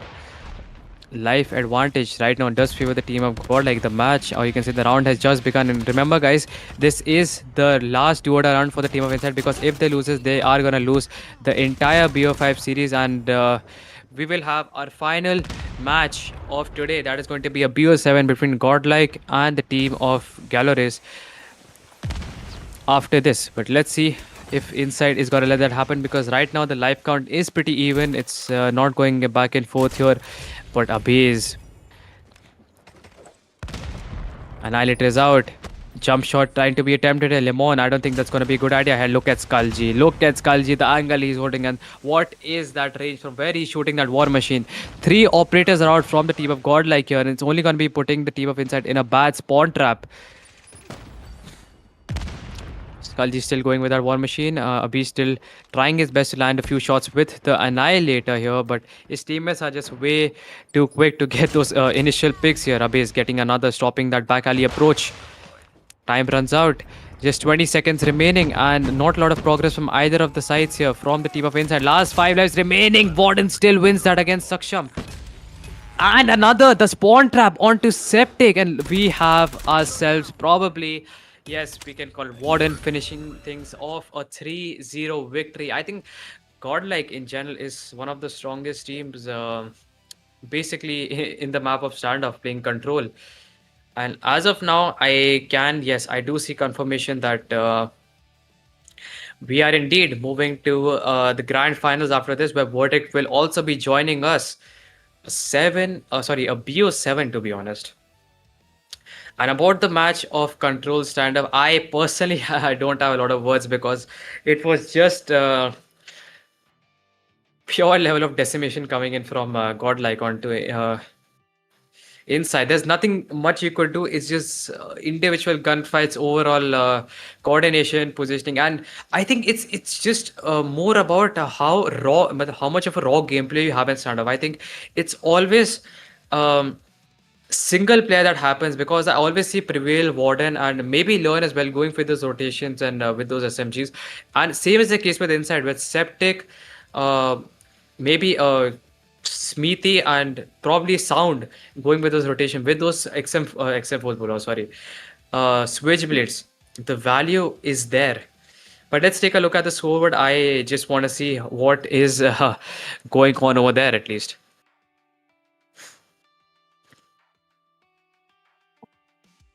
Here we have Warden being the MVP with the most amount of kills inside of the game, and with the only player who is managed to get above 20 kills, 20 plus kills here, 22 to be precise, 7 deaths. We have Skulji in second with 19 kills, 11 deaths. Learn in third with 18 kills, 10 deaths. Lemon here from the team of Inside being the MVP with 13 kills, 17 deaths. He had good feeds, by the way, guys, with the sniper and the switchblade in between. We have Septic in second, 10 kills, 16 deaths, and Saksham in third with as well as 10 kills and 16 deaths. And I guess, yes, this is going to be concluding for the team of Insight in this World Championship, you can say 2026 Summer Split. Wouldn't say season, but we'll say qualifiers round 1. And we are going to be going for a break, guys, and we will be back with the interview and we'll be showing the scorecards and the MVP and face to face on whatever that is, and the top five fraggers, of course. So, see you in just about 5 to 10 minutes.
Alright, guys, we are back after the short break, and we still have time for our next BO7 to start. I mean, the players from Glorious are gonna be arriving in some time, and Godlike, I think they need a break. They have been playing two BO5 series continuously. And apart from that, let's take a look at our previous BO5 match, which matchup which we had between Godlike and Inside. Let's take a look who's the MVP and who is actually the top five fraggers then. We have Skulji from Godlike 10,407 as the score. He has 80 kills here with 15 deaths. Dude, 80 kills with 15 deaths. Oh my, what is going to be his KD? Way? God knows. 20 assist. That is something else. So Skulji's play with the SKS, he has been like very crucial and important for the team of God. Like even in CDM matches and overall uh, against best of the best teams, his performance has been very consistent and in general a very good player here with that marksman value, of course. But we have Sound, the MVP from the team of Inside. 7,643 score, 53 kills against a team like Godlike. Why not? Performance was there. Also, the IGL, by the way. Sound is Scav, and he is the IGL for Insight, as far as I know. With 32 deaths, 20 assists. And I guess after this, we should be taking out the final top five. Top five fraggers of the last BO5 series.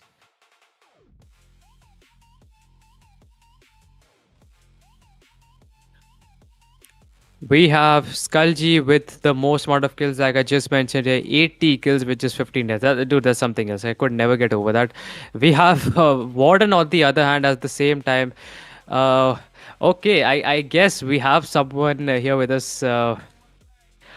Who is this someone? Oh, wait, never mind, he left. Verdict? Hey, can you hear me? What's up? You're live at the moment. You wanna take us through the top five fraggers or no?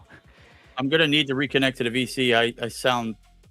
Hold on, real quick. Okay. We're gonna fix that, but okay, I'll continue this. And guys, we'll be back after a short while. But we have 69 with 12 deaths here for Warden. We have Prevail in third with 68 and 19 deaths.